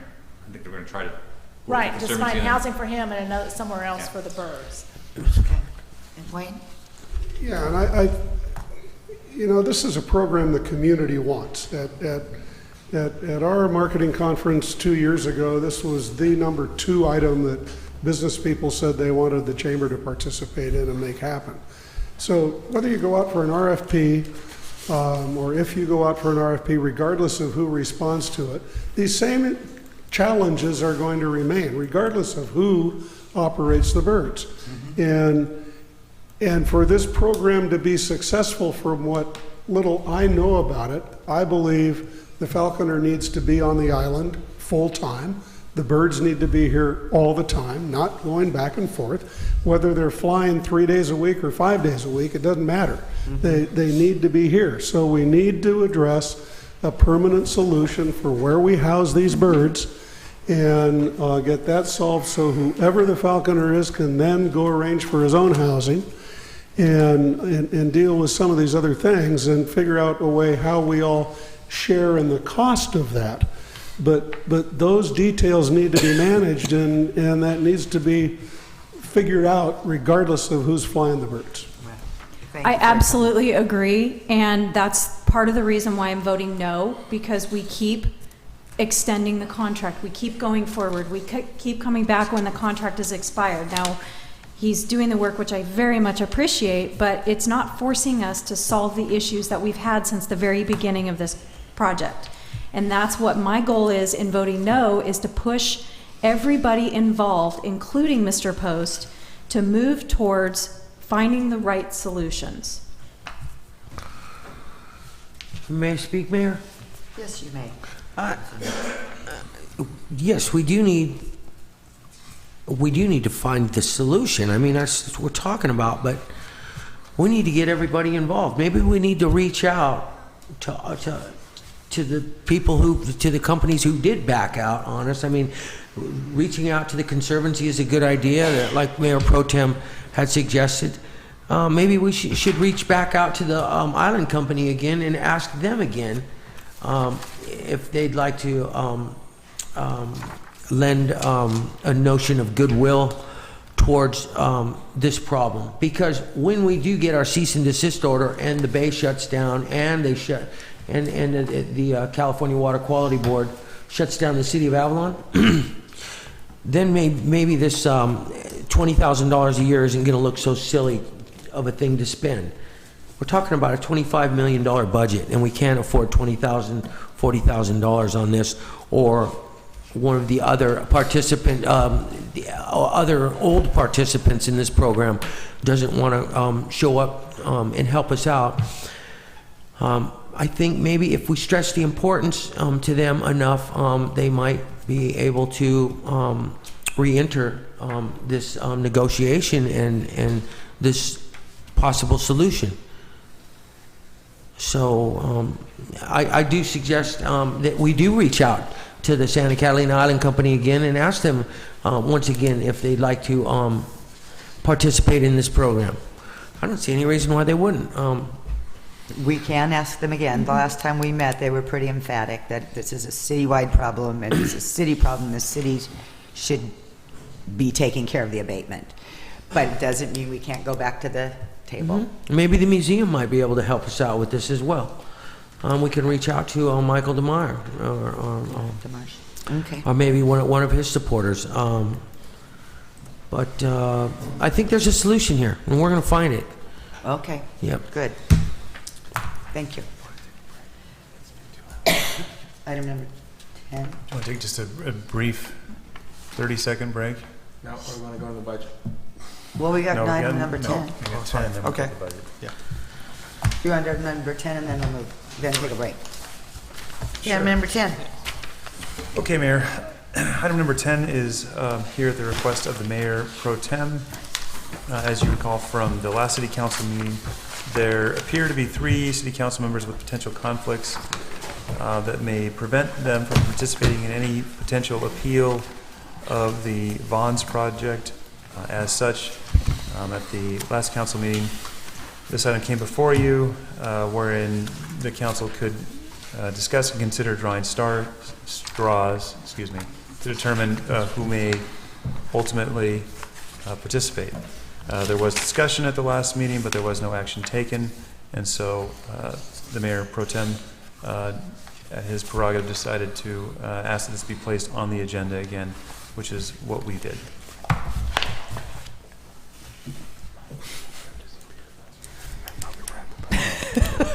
It's just, as I stated at the last council meeting, I think if we do not draw straws in advance of the appeal, I can get you, and we draw straws on the night of the appeal, the person who comes up with the short or long straw, depending upon how you look at it, will be unprepared to hear the appeal that night. And then all the people that came to hear the appeal, whether for or against, will be disappointed. We'll have to go home. We'll have to come back again when we do hear the appeal. And I don't think it's that big of a thing to get the person who's going to be hearing the appeal to be able to properly prepare for the appeal, because I believe on either side is going to get appealed, and so I don't think we want to draw straws that night and then have to hold over the appeal. Well, I know I have my planning commission, the planning commission packet. We all have it in there and very capable of reading it for the next 2 months to whatever long it's going to take if should the appeal happen. And just as a point of counterpoint. Just a point of procedure, sir. And you probably know what I'm going to say. At the last council meeting, blame me for the lack of whatever, and I think it just kind of slipped by. There was a motion made and a second, and your comment was, well, I can, and then we had some discussion, and you said, I can count the votes. So we didn't vote on that. Right. So that's what legally allowed you to bring it back today. There was no action taken yet. Because there was no action taken. Right. Okay, well, in our city council policies handbook, it reads, any council member may place an item on a regular meeting agenda at a regular council meeting or a workshop by making a written request to the city manager. I asked the city manager if you had made a written request to put this on the agenda, and he said no. Then I will ask to have it called over, and I'll put a written question for the next council meeting. I was just making the point to let you know that we all are paying a little bit of attention. I will. And I'm even willing to say we can put it up for a vote today, but I just want to bring that to mind. I overlooked that, and I will be happy to ask for it to be held over and put a written request in before the next council meeting. I think we had to kick the horse down now. It's not in the best interest in the constituency I represent to draw straws tonight. Absolutely not. I don't feel it is. You don't get to draw straws. No, but I think if it's on there, you do it. Why drag it on? Vote on it or not. That's what I think. I'm sorry, Richard, I only heard part of that. Can you repeat that? To vote on this or not. It's on here now. I don't think we have any reason to take it off because he didn't write a written report. Right, okay. That's what I'm, Sorry, that's I what I'm mixed saying. I mixed two things, I thought you said. No worries. Okay. Cindy, you want to comment? Well, I will say that I have spent a considerable amount of time agonizing over this, and in hopes to remove emotion from the whole thing, I put my thoughts down on paper so that I could stay on point. And at the very least, I need to make a statement to the community that I think is very important. So if you will indulge me. Yes. 3 of the 5 sitting Avalon City Council members have conflicts of interest as it relates to the proposed Vons project. Accordingly, these 3 council members, of which I am one, are unable to engage in any discussions that ultimately may influence their vote as it relates to the proposed Vons project. This includes any conversations with members of the community wishing to share their opinions or interests either side of the issue. Regardless of whether the Planning Commission approves or denies the proposed Vons project tomorrow night, it ultimately will likely be appealed to the Avalon City Council for a decision. This has been indicated by parties on both sides of the project. Accordingly, a quorum is needed, and one of the 3 conflicted council members must draw a straw in order to be able to cast the 3rd vote. Unfortunately, a majority, 3 of the 5 council members, were opposed to the staff's recommendation, and ultimately no vote was taken on the matter at our last meeting. This is problematic for a number of reasons, including but not limited to the following. Issue avoidance. The Avalon City Council was elected to represent the community. Representing the community sometimes means making difficult decisions. I feel it is irresponsible to put off or delay these difficult decisions. Nothing is gained by the issue avoidance. The difficult decision doesn't disappear, and making the decision at the last minute doesn't make it any easier. Transparency. This city council has defined and prided itself on being a body that fosters transparency. However, by not allowing for straws to be drawn, the community, both those for and against the proposed Vaughn's project, are being denied their right to speak to the respective city council member about this important decision. How is this transparent is what I really wonder, and how is this serving our community well? We took the oath of office when we were elected, which put a target on our back for every decision we make while serving our terms. Having to send away an average of 4 to 6 persons a day, which I am now keeping a tick mark on my calendar of each person who comes before me, and asking them to come back later when they know whether they can speak to me or not, certainly does not foster goodwill in our community, nor does it build upon the trust that our community has in us as council members. Adequate preparation time. Delaying drawing straws prevents a city council member who ultimately draws the straw from having adequate time to be able to research, consider, and review all the material and arguments both for and against the proposed project in order to make a thoughtful decision. I am very pleased that the Mayor Pro Tem asked to bring this item again for the council's consideration. I hope and implore the rest of the council that you now have the courage to do the right thing and determine the participant who would be represented for what is considered to be the largest development project this island has seen in 100 years. And I would like to know whether or not I can move forward and converse with the 4 to 6 people a day who wish to tell me their concerns. That's all. Very nicely said. Thank you. You're welcome. I'm nervous. Can't Councilman Cassidy read her letters that all the rest of us get? It's not an interaction, it's just one way. I would imagine the majority of the form letters that have gone out have gone to all of us. Okay. Question is, yes, you can receive information. You can passively receive information. What the regulations provide, and just let's make it clear, that's why I attached them to the staff report. I could have maybe done a better job in terms of summarizing them. So I apologize for that. Sorry about that. But it's all your fault. It's all my fault. Well, whatever. The first one is determining when you're making a government decision. Making means voting, basically. It's voting. So if you have a conflict, you can't make a decision, which means voting for it, basically, in a simple way. The second regulation is when you are participating in making. And that's the one that applies even before you make a decision, because that's making is voting, participating in making is voting.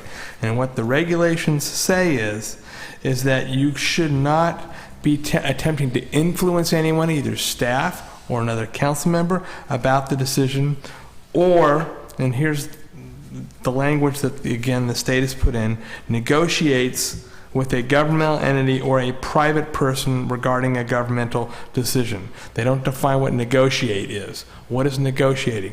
Is negotiating passively receiving information, or is it engaging in conversations? And if you're on the street engaging in a conversation with someone and you're just passively receiving information, someone who's looking at you across the street doesn't know what the substance is of that conversation. So you can receive information, you can't negotiate with a private person, which basically means talking substantively about it.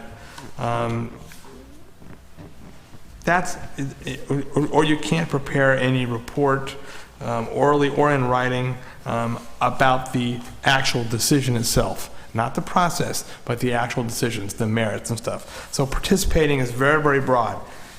Passively receiving information is going to be fine.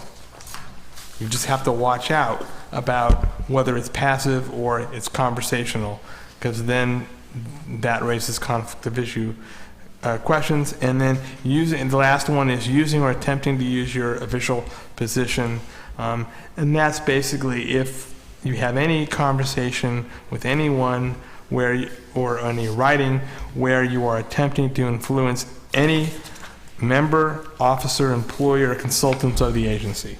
So basically, until you know what the decision is, the regs say you should just not really talk substantively with anyone. Now you can, and again, it is a matter for the council to decide when you want to draw the straws.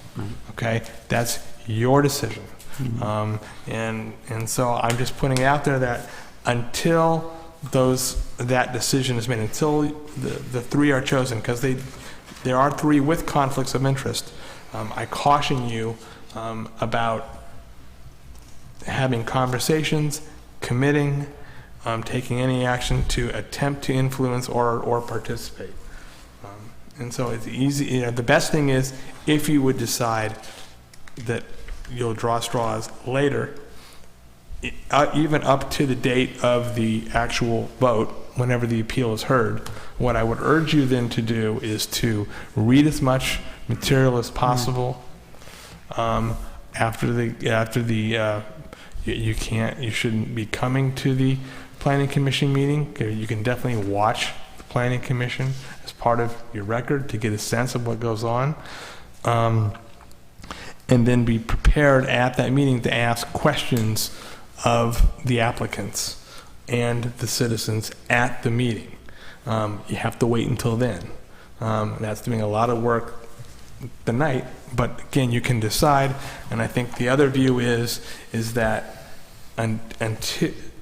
until you clear a conflict of interest, whoever gets the short straw, until you do that, you shouldn't be talking with even the Vaughns in terms of asking them to change things.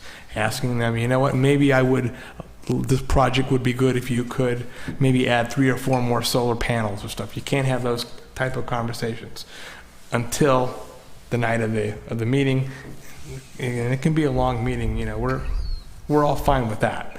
But it's just about the process, and it's about your choice as to when you want to have this.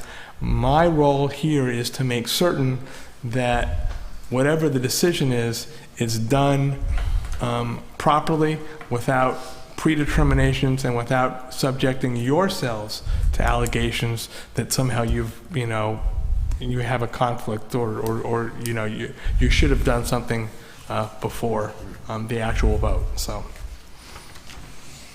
this is a purely, again, our discussions with our ethics groups are that you can decide to do it at any time. It would be preferred to do it earlier so that everyone knows what they can do. But again, it's totally up to the council. It's a pure policy issue. It would be preferred by the conflicting members of the city council? No, it would be because it wouldn't be preferred by me. And the people I represent. No, I understand. No. It's a policy issue. When you're looking at, when we have discussed this with the ethics group in our firm, as well as some anonymous phone calls to regulators, they say you can do it whenever. It's if you know you have a conflict. You can do it earlier, and if you need additional information and you want the advanced time to get information, it's better to do it earlier rather than later. You can always still wait until the night of the actual decision and get your information then by asking questions then. That's fine, because we'll be here as long as it takes. Again, it's a pure policy issue. Aside from the technicality that the Mayor Pro Tem had with giving his written notice in reference to Councilman Cassidy's letter. This particular subject was on the table before you became a councilman, so you were able to free yourself of any obligations or any ties you had with the conflicting parties. You knew that before you became a council person. So that's just where you sit at this point. That's your disposition. That's where you put yourself. I'm sorry, that's incorrect. The conflict became noted to us in September, I believe, Scott. And the conflict was that the island company would still be the landholder. So that's the conflict. And that's when we learned about it in September, which is why we're now discussing this. But for the previous year and a half, I have been involved, and I wasn't conflicted. Oh, you are now. That's all right. Everybody to my left is conflicted. We're all, yeah. Well, again, I think when you're looking at the Planning Commission packet, there's a lot of,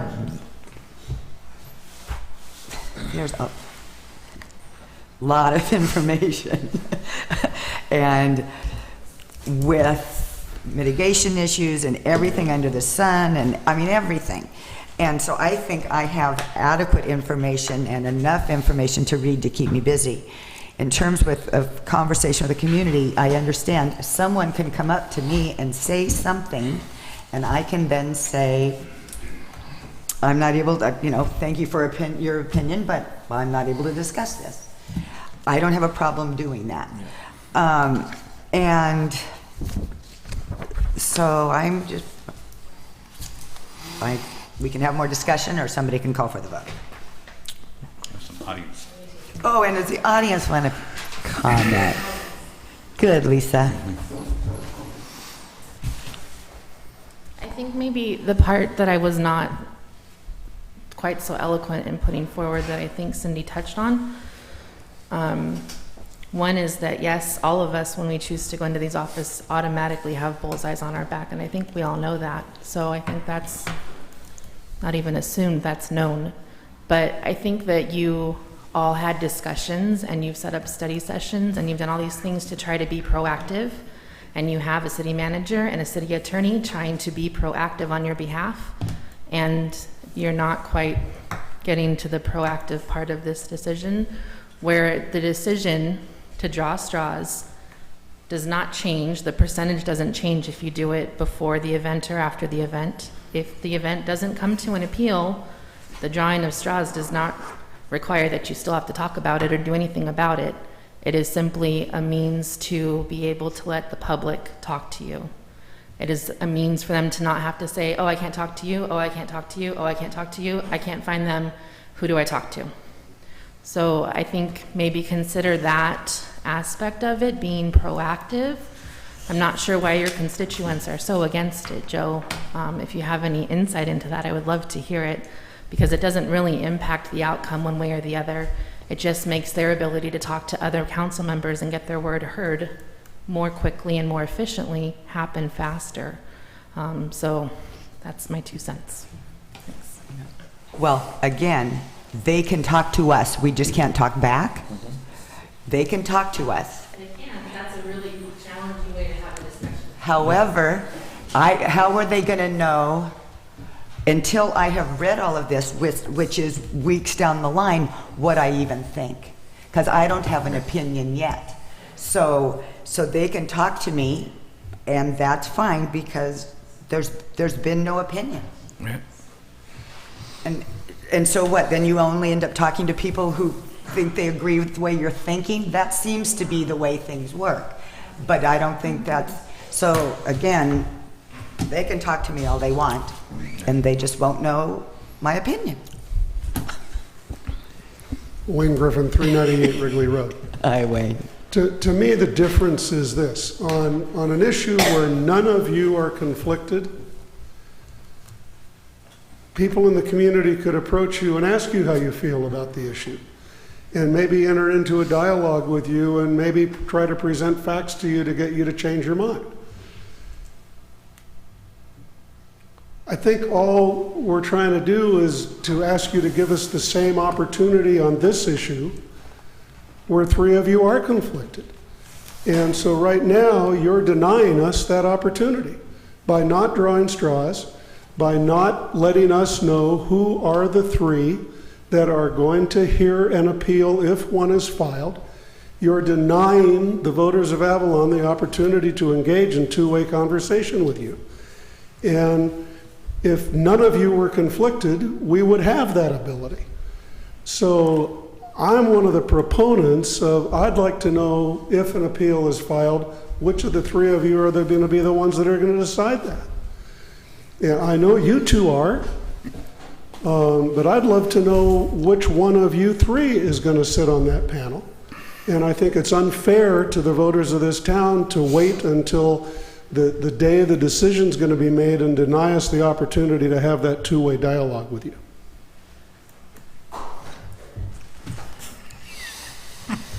Well, I respect your opinion. Thank you very much. And the other thing is, we don't even know when the appeal will be. No. We don't even know if there's going to be an appeal. There's going to be an appeal. That's guaranteed, both sides. I'm not sure that the timing of the appeal, when we hear it, has a whole bunch of importance, weight in this discussion. But to get things off at the top dead center, I will move that we draw straws tonight to determine who is the conflicted council member. I'll second. Additional public comment? Call for the vote. All ayes? Just kidding. I was like, that's no fair. That's no fair. 2 ayes. Mayor Pro Tem Olson and Councilmember Cassidy. 3 noes. Mayor Marshall, Councilmember Sampson, and Hernandez. All right.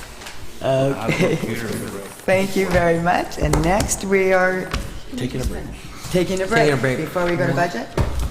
You know, if we could just have a few seconds, I want to allow for those that need to maybe do something to be able to do that, and then also just distribute a handout that we're going to go through for the budget really quickly. And don't worry, it's not another spreadsheet. It's just a quick, high-level presentation. What was the first part of that? 20 seconds for a break, please, and we'll be ready to go. Pee break. Oh, yeah. Oh, no. That's, yeah. Okay.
All right, let me have your attention. We're going to be starting right now.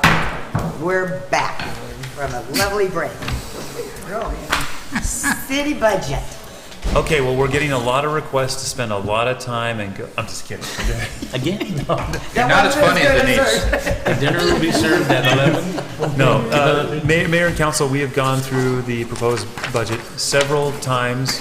We went through 3 detailed study sessions, the last one approximately 4 hours. So it is not our goal tonight to really get into the weeds. If those members of the public that wanted to talk weeds, that they had their 3 opportunities, and those opportunities have now passed. So what we are doing tonight is just providing you with a very high-level headline of the budget. We're asking you to adopt it this evening. In front of you have hard copy printout of the slide presentation. Now we are just going to, I wouldn't say race, but we're going to expeditiously plow through here. So Gina is ready to lead that, and with that, Gina, take it away, please. And just for our listening audience, this PowerPoint is PDF'd and on the cover of the city's website, on the first page. So, and what we have here is about 24 slides. I'll get through it in 5 minutes. There you go, perfect. You got it. And we're going to start off, and first of all, I want to thank the council. You've gone through a lot of processes in terms of creating goals, financial goals, as well as staff. Staff cut an average of $30,000 in their budget in each department, and some even more. So I'd like to thank everybody for your cooperation, support, and just having a great team. So the first slide is covering your financial goals. You'd like to achieve a balanced budget. You'd like to make the Prop 218 funds, sewer and saltwater, financially stable. You'd like to develop financial support mechanisms for infrastructure, draft and implement development fees, user connection fees, and pursue grant opportunities to assist with this effort. Overall council goals: develop a 10-year capital improvement plan that addresses necessary upgrades and improvements to the Cabrillo Mole, the landfill, the wastewater treatment plant, and the fuel dock. Make Pebbly Beach Road a safer and more pleasurable experience. Develop a comprehensive plan for improvements. Now, these goals are going to be highlighted in this presentation briefly, and any kind of progress we've made on them. This is kind of our entry slide. You're going to see it several times in the presentation. It gives you an overview of where we're going to go in the presentation. The total budget for fiscal year 14-15 is $22,136,555, broken up into a pie of salaries and benefits, operations. I think you need to advance the slide. And CIP. Oh, thank you. Thank you. And that's that introductory slide. And the next one, capital improvement projects. With $1.3 million in capital improvement projects, $156,000 of that being the successor agency. I'll quickly go through this, and Dennis J.H. is available for any questions the audience may have.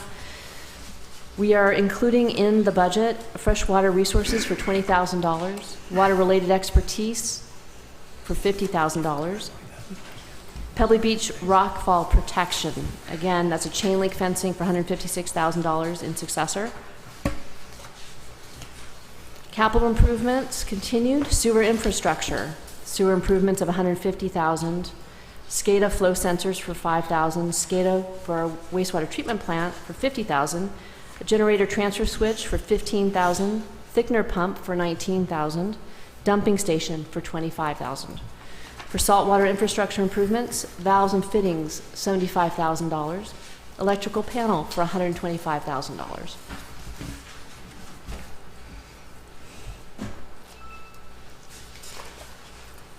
Okay, it looks like it went backwards. There we go. Miscellaneous projects, a portable pool for $4,000. City Hall roof repair for $2,000. Las Casitas improvements for $18,000. Trash cans for $5,000. An AV upgrade for council chambers, $43,000. Council meeting video streaming upgrade, $7,500. Various computer equipment, City Hall kiosk, records management scanner, $18,500. Museum stairs for $50,000.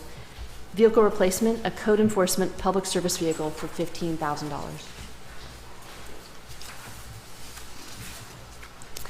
And in this particular section, we're going to go into the operations side. of the budget, and we start with our budget assumptions in that area. Funding the CIP for $1.1 million in year one of the 10-year CIP. Use of general fund reserves for stormwater requirements. And then this kind of gets into the part of the balanced budget. The general fund is not balanced mainly because we are spending $266,000 on requirements for the NPDES permit in stormwater. Use of $1 million in reserves in sewer for cease and desist order, saltwater funds. Oh, sorry about that. Okay, got it. Thank you. The rate analysis studies, we have $15,000 each for sewer, saltwater refuse, and stormwater.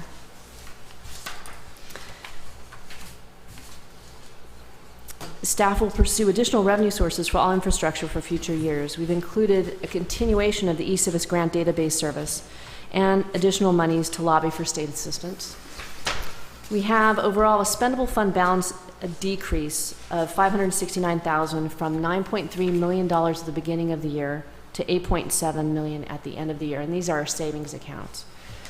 In terms of unrestricted funds, which is your general fund environment, we had a decrease of $247,000 in our savings account from $4.6 million to $4.4 million.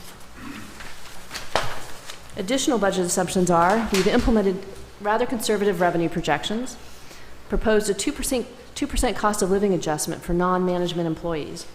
We've increased training programs. We've included an employee assistance program. We have a stipend for cell phones, for employees with cell phones, continuing improvements in policy procedures, work processes in various areas.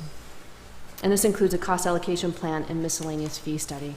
And a small note, the EAP system is a component of the random drug testing policy that's currently being negotiated with employee associations.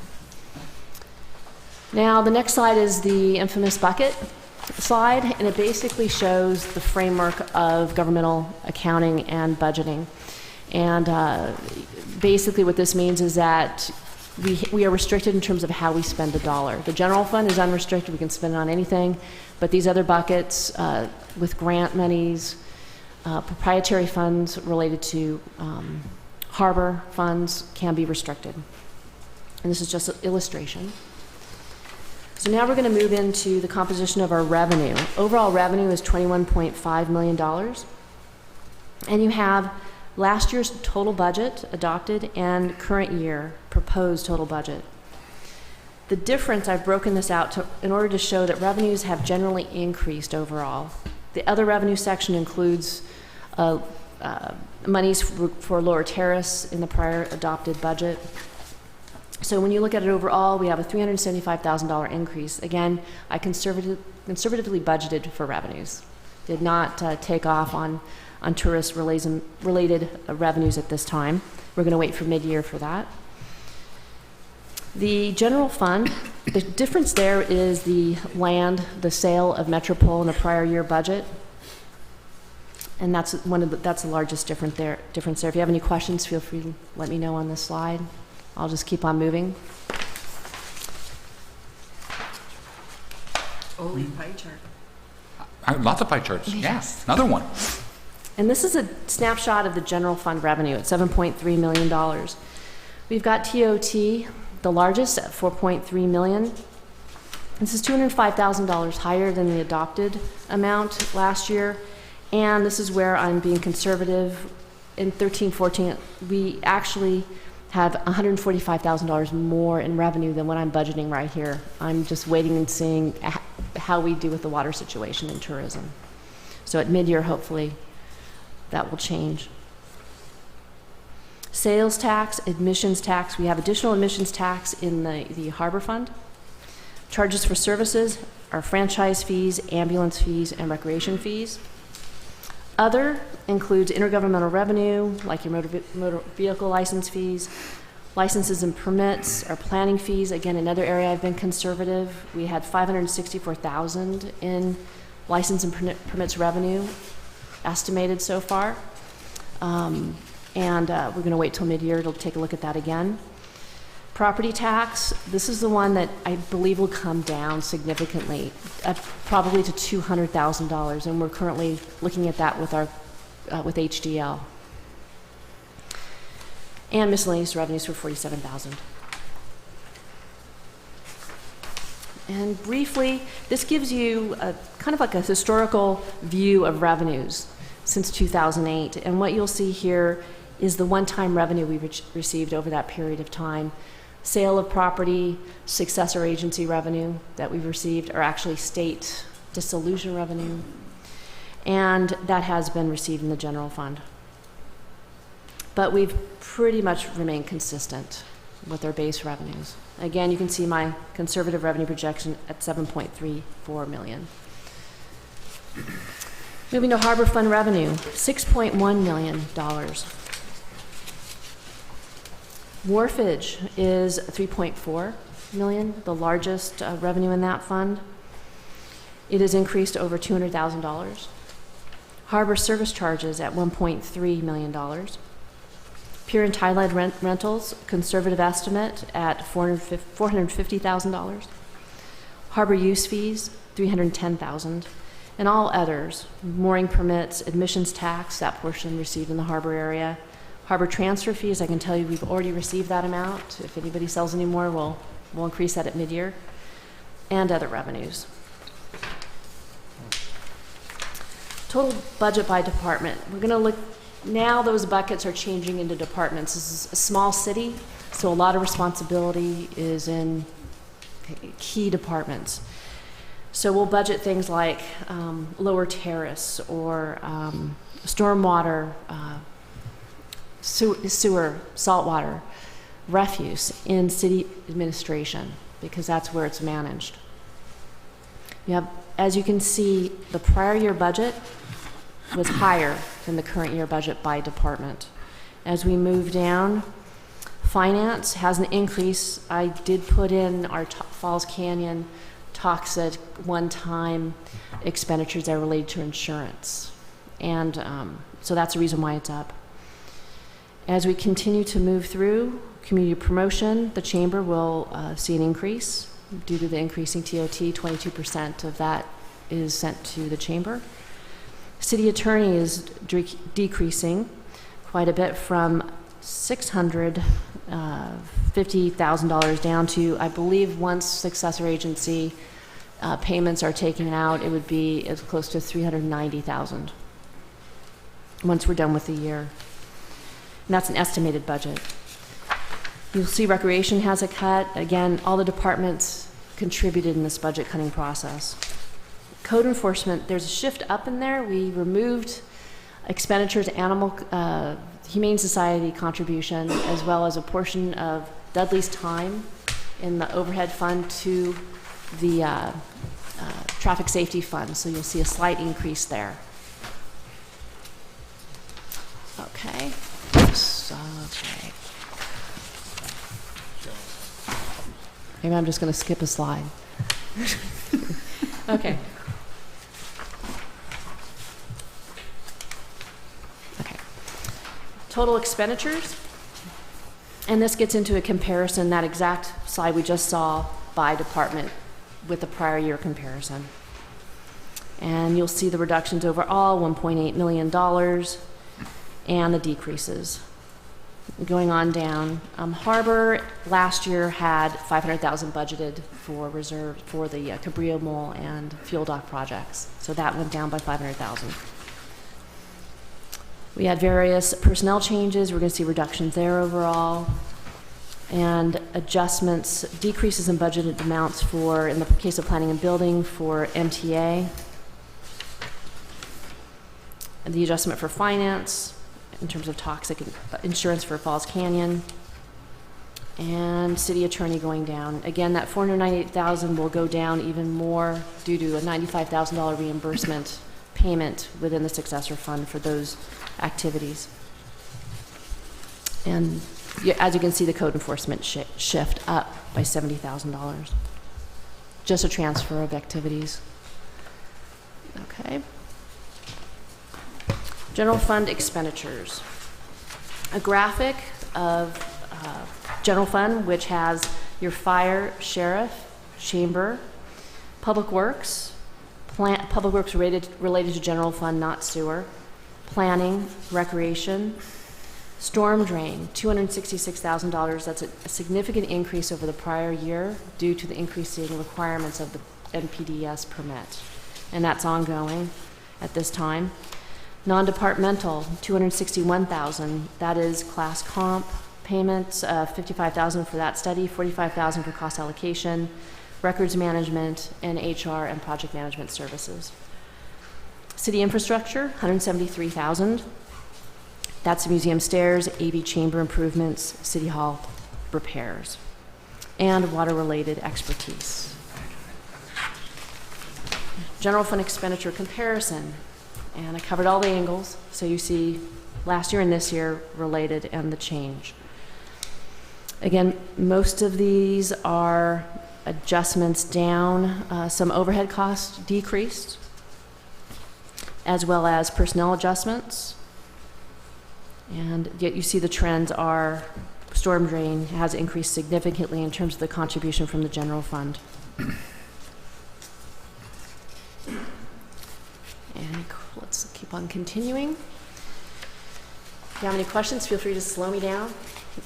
Total budget, again, this is our theme. We're now moving into the workforce, the personnel side, at $7.2 million. The workforce consists of 59 full-time employees, and these are filled positions. Fire has 10 positions, reduced by 1 this last year. Harbor, 20. Public Works, 11. 1 additional unfunded position there. Administration, 7. Recreation, 4, with 1 additional position unfunded.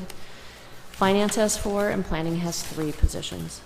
There was a reduction by recreation and harbor related to fuel dock part-time hours, and that is reflected in the budget due to determination of programmatic use.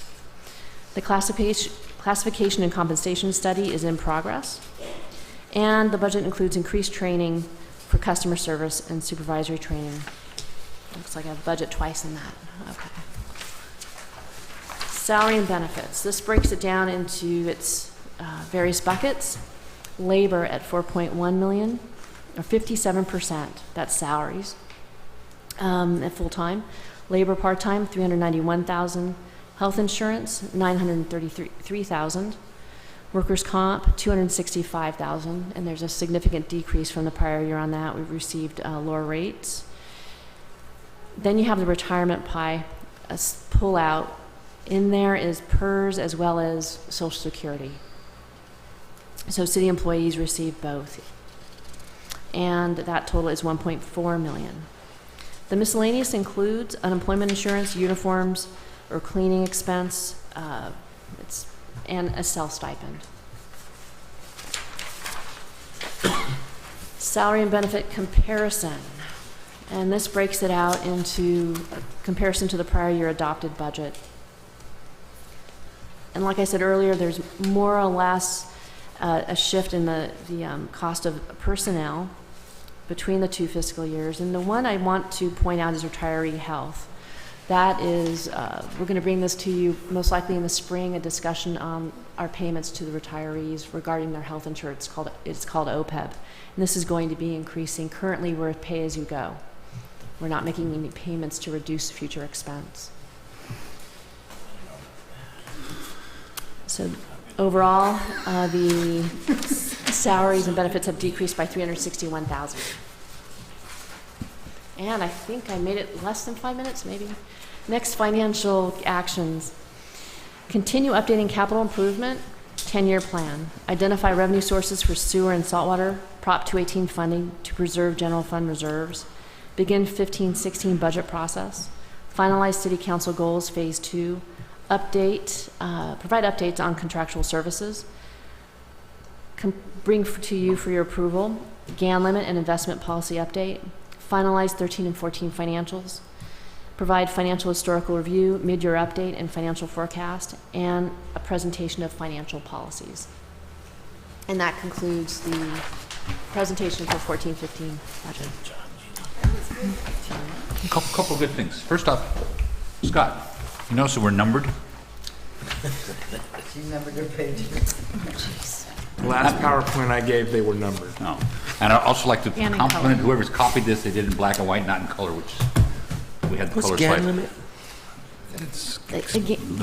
Limits expenditures. Except for the bucket. No, the bucket was even black. Well, that's what it was colored. Did you get your answer, Joe? Sure. Did you get your answer? No, GAN limits? GAN limits is a structure for local government where we're going to bring it back to you. It's basically defining how much debt we get into. And it's a particular formula that's based on population, I believe, and calculates what our existing debt is if we were to go out for a bond. There are maximums. I've never been with a city that's reached a maximum amount. So it's just something to assure the public that we're not getting into too much debt. And it's a formula that keeps you from going too far into debt then? Yes.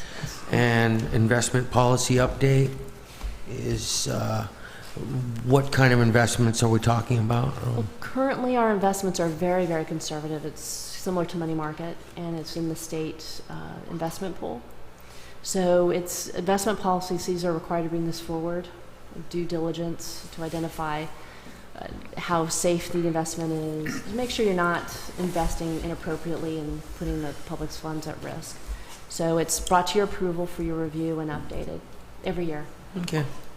And there's one thing missing off the financial actions, which is the monthly statements. Yes. Say that again, sorry? The monthly statements, the monthly financial statements. Yes, and Chris and I have been talking about this, and he soon will be in that position where he feels comfortable delivering those, and he will be doing that. He's been doing a lot of catching up, as you guys know. Mm-hmm.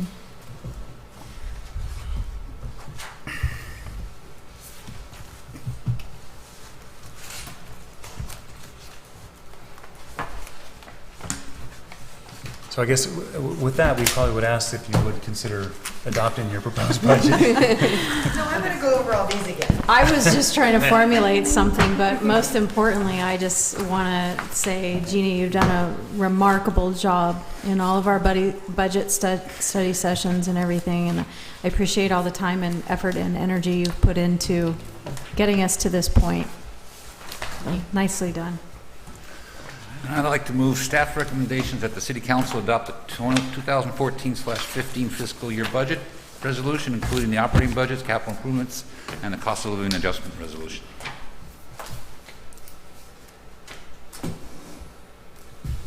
Is there a second? a second? I'll second it. Okay. Public comment? Council comment? No. What, go with? No, we just want to make sure that, I saw some looks in the audience, I wanted to make sure nobody had something else to say. No, everybody good? Okay, if no further comments, we'll call for the vote. All ayes. Are you kidding? You want to do it again? No, she's kidding. It was really all no's. Nice Okay. work. Well, if there's no... Hospital. Hospital. Don't I have to close this one and go to that Yes, one? yes. Yeah. He was doing the right thing. Okay. Thank you. Good job. Thank you. Right after this thing. Okay, the Avalon City Council meeting is adjourned. I'd like to call to order the Avalon Municipal Hospital Board of Trustees meeting for Tuesday, November 18th. Roll call at 8:51. Trustee Cassidy? Here. Trustee Hernandez? Here. Trustee Marshall? Here. And Trustee Sampson? Here. And Chairman Olson? Here. Announcements. None this evening. Oh, good. Written communication. None. Perfect. Presentations. None. God, I love it. Oral communication. If the public has anything they'd like to say at this time, it's time to come forward. You'll be limited to 3 minutes. Anything that they'd like to say to this board and not themselves? Yeah, not that. Excuse me. They're having another meeting there. Gentlemen. Guys. Wayne. Jim. I see nobody running to the podium. Consent calendar. Yes, there are 2 items on the consent calendar this evening. Trustee actions from the October 21st meeting and the CEO and CFO's reports dated October and September of 2014, respectively. Discussion? The only comment that I want to make is I had some questions on the CEO or CFO's financial statements prior. I think it was their budget that still have yet to be addressed. So I just Okay. want to bring that back to your attention if you could review that. Yes, we will do that, sorry. So that was considered a prior report? Prior report. Prior report. Do you have any questions on this report? No. Mr. Sampson? No, sir. A motion? Well, I just want to say, it's interesting, they have the little comment, it's not a little comment, but about the Ebola. And I know that's a concern with the hospital staff, and that's nice to know that they've, even though right now, I guess we have no cases in the U.S., but That we know. but they are very concerned with the protocol, because in where we are, would be kind of a scary place to be. So, anyway, I'm glad that they're on top of that as well. Motion? I make a motion to approve a hospital board of trustees Consent calendar. consent calendar. Thank you. There's a second? I'll second it. Discussion from the board? Discussion from the public? Call for the vote. All ayes. And I do have one question. We got a copy of the letter about the standby generator, where have we heard from Joe's office? Is anything happening? From which office, sorry? Mr. Buscagino is on the... Oh, Buscagino is on the... Right, I whatever. don't believe we received a response back, but I can follow up with the council member. Could we... The director, excuse me. Direct a letter to Joe in support of our hospital? Yes, we can certainly do that. Because the whole purpose of an emergency generator is in case you have an emergency. We're not normally running it. I thought so. Any general business? Member report? Not from me, sir. Nothing. Nothing from the chair? Scotty? No. All good. We are adjourned. Thank you. No reportable action.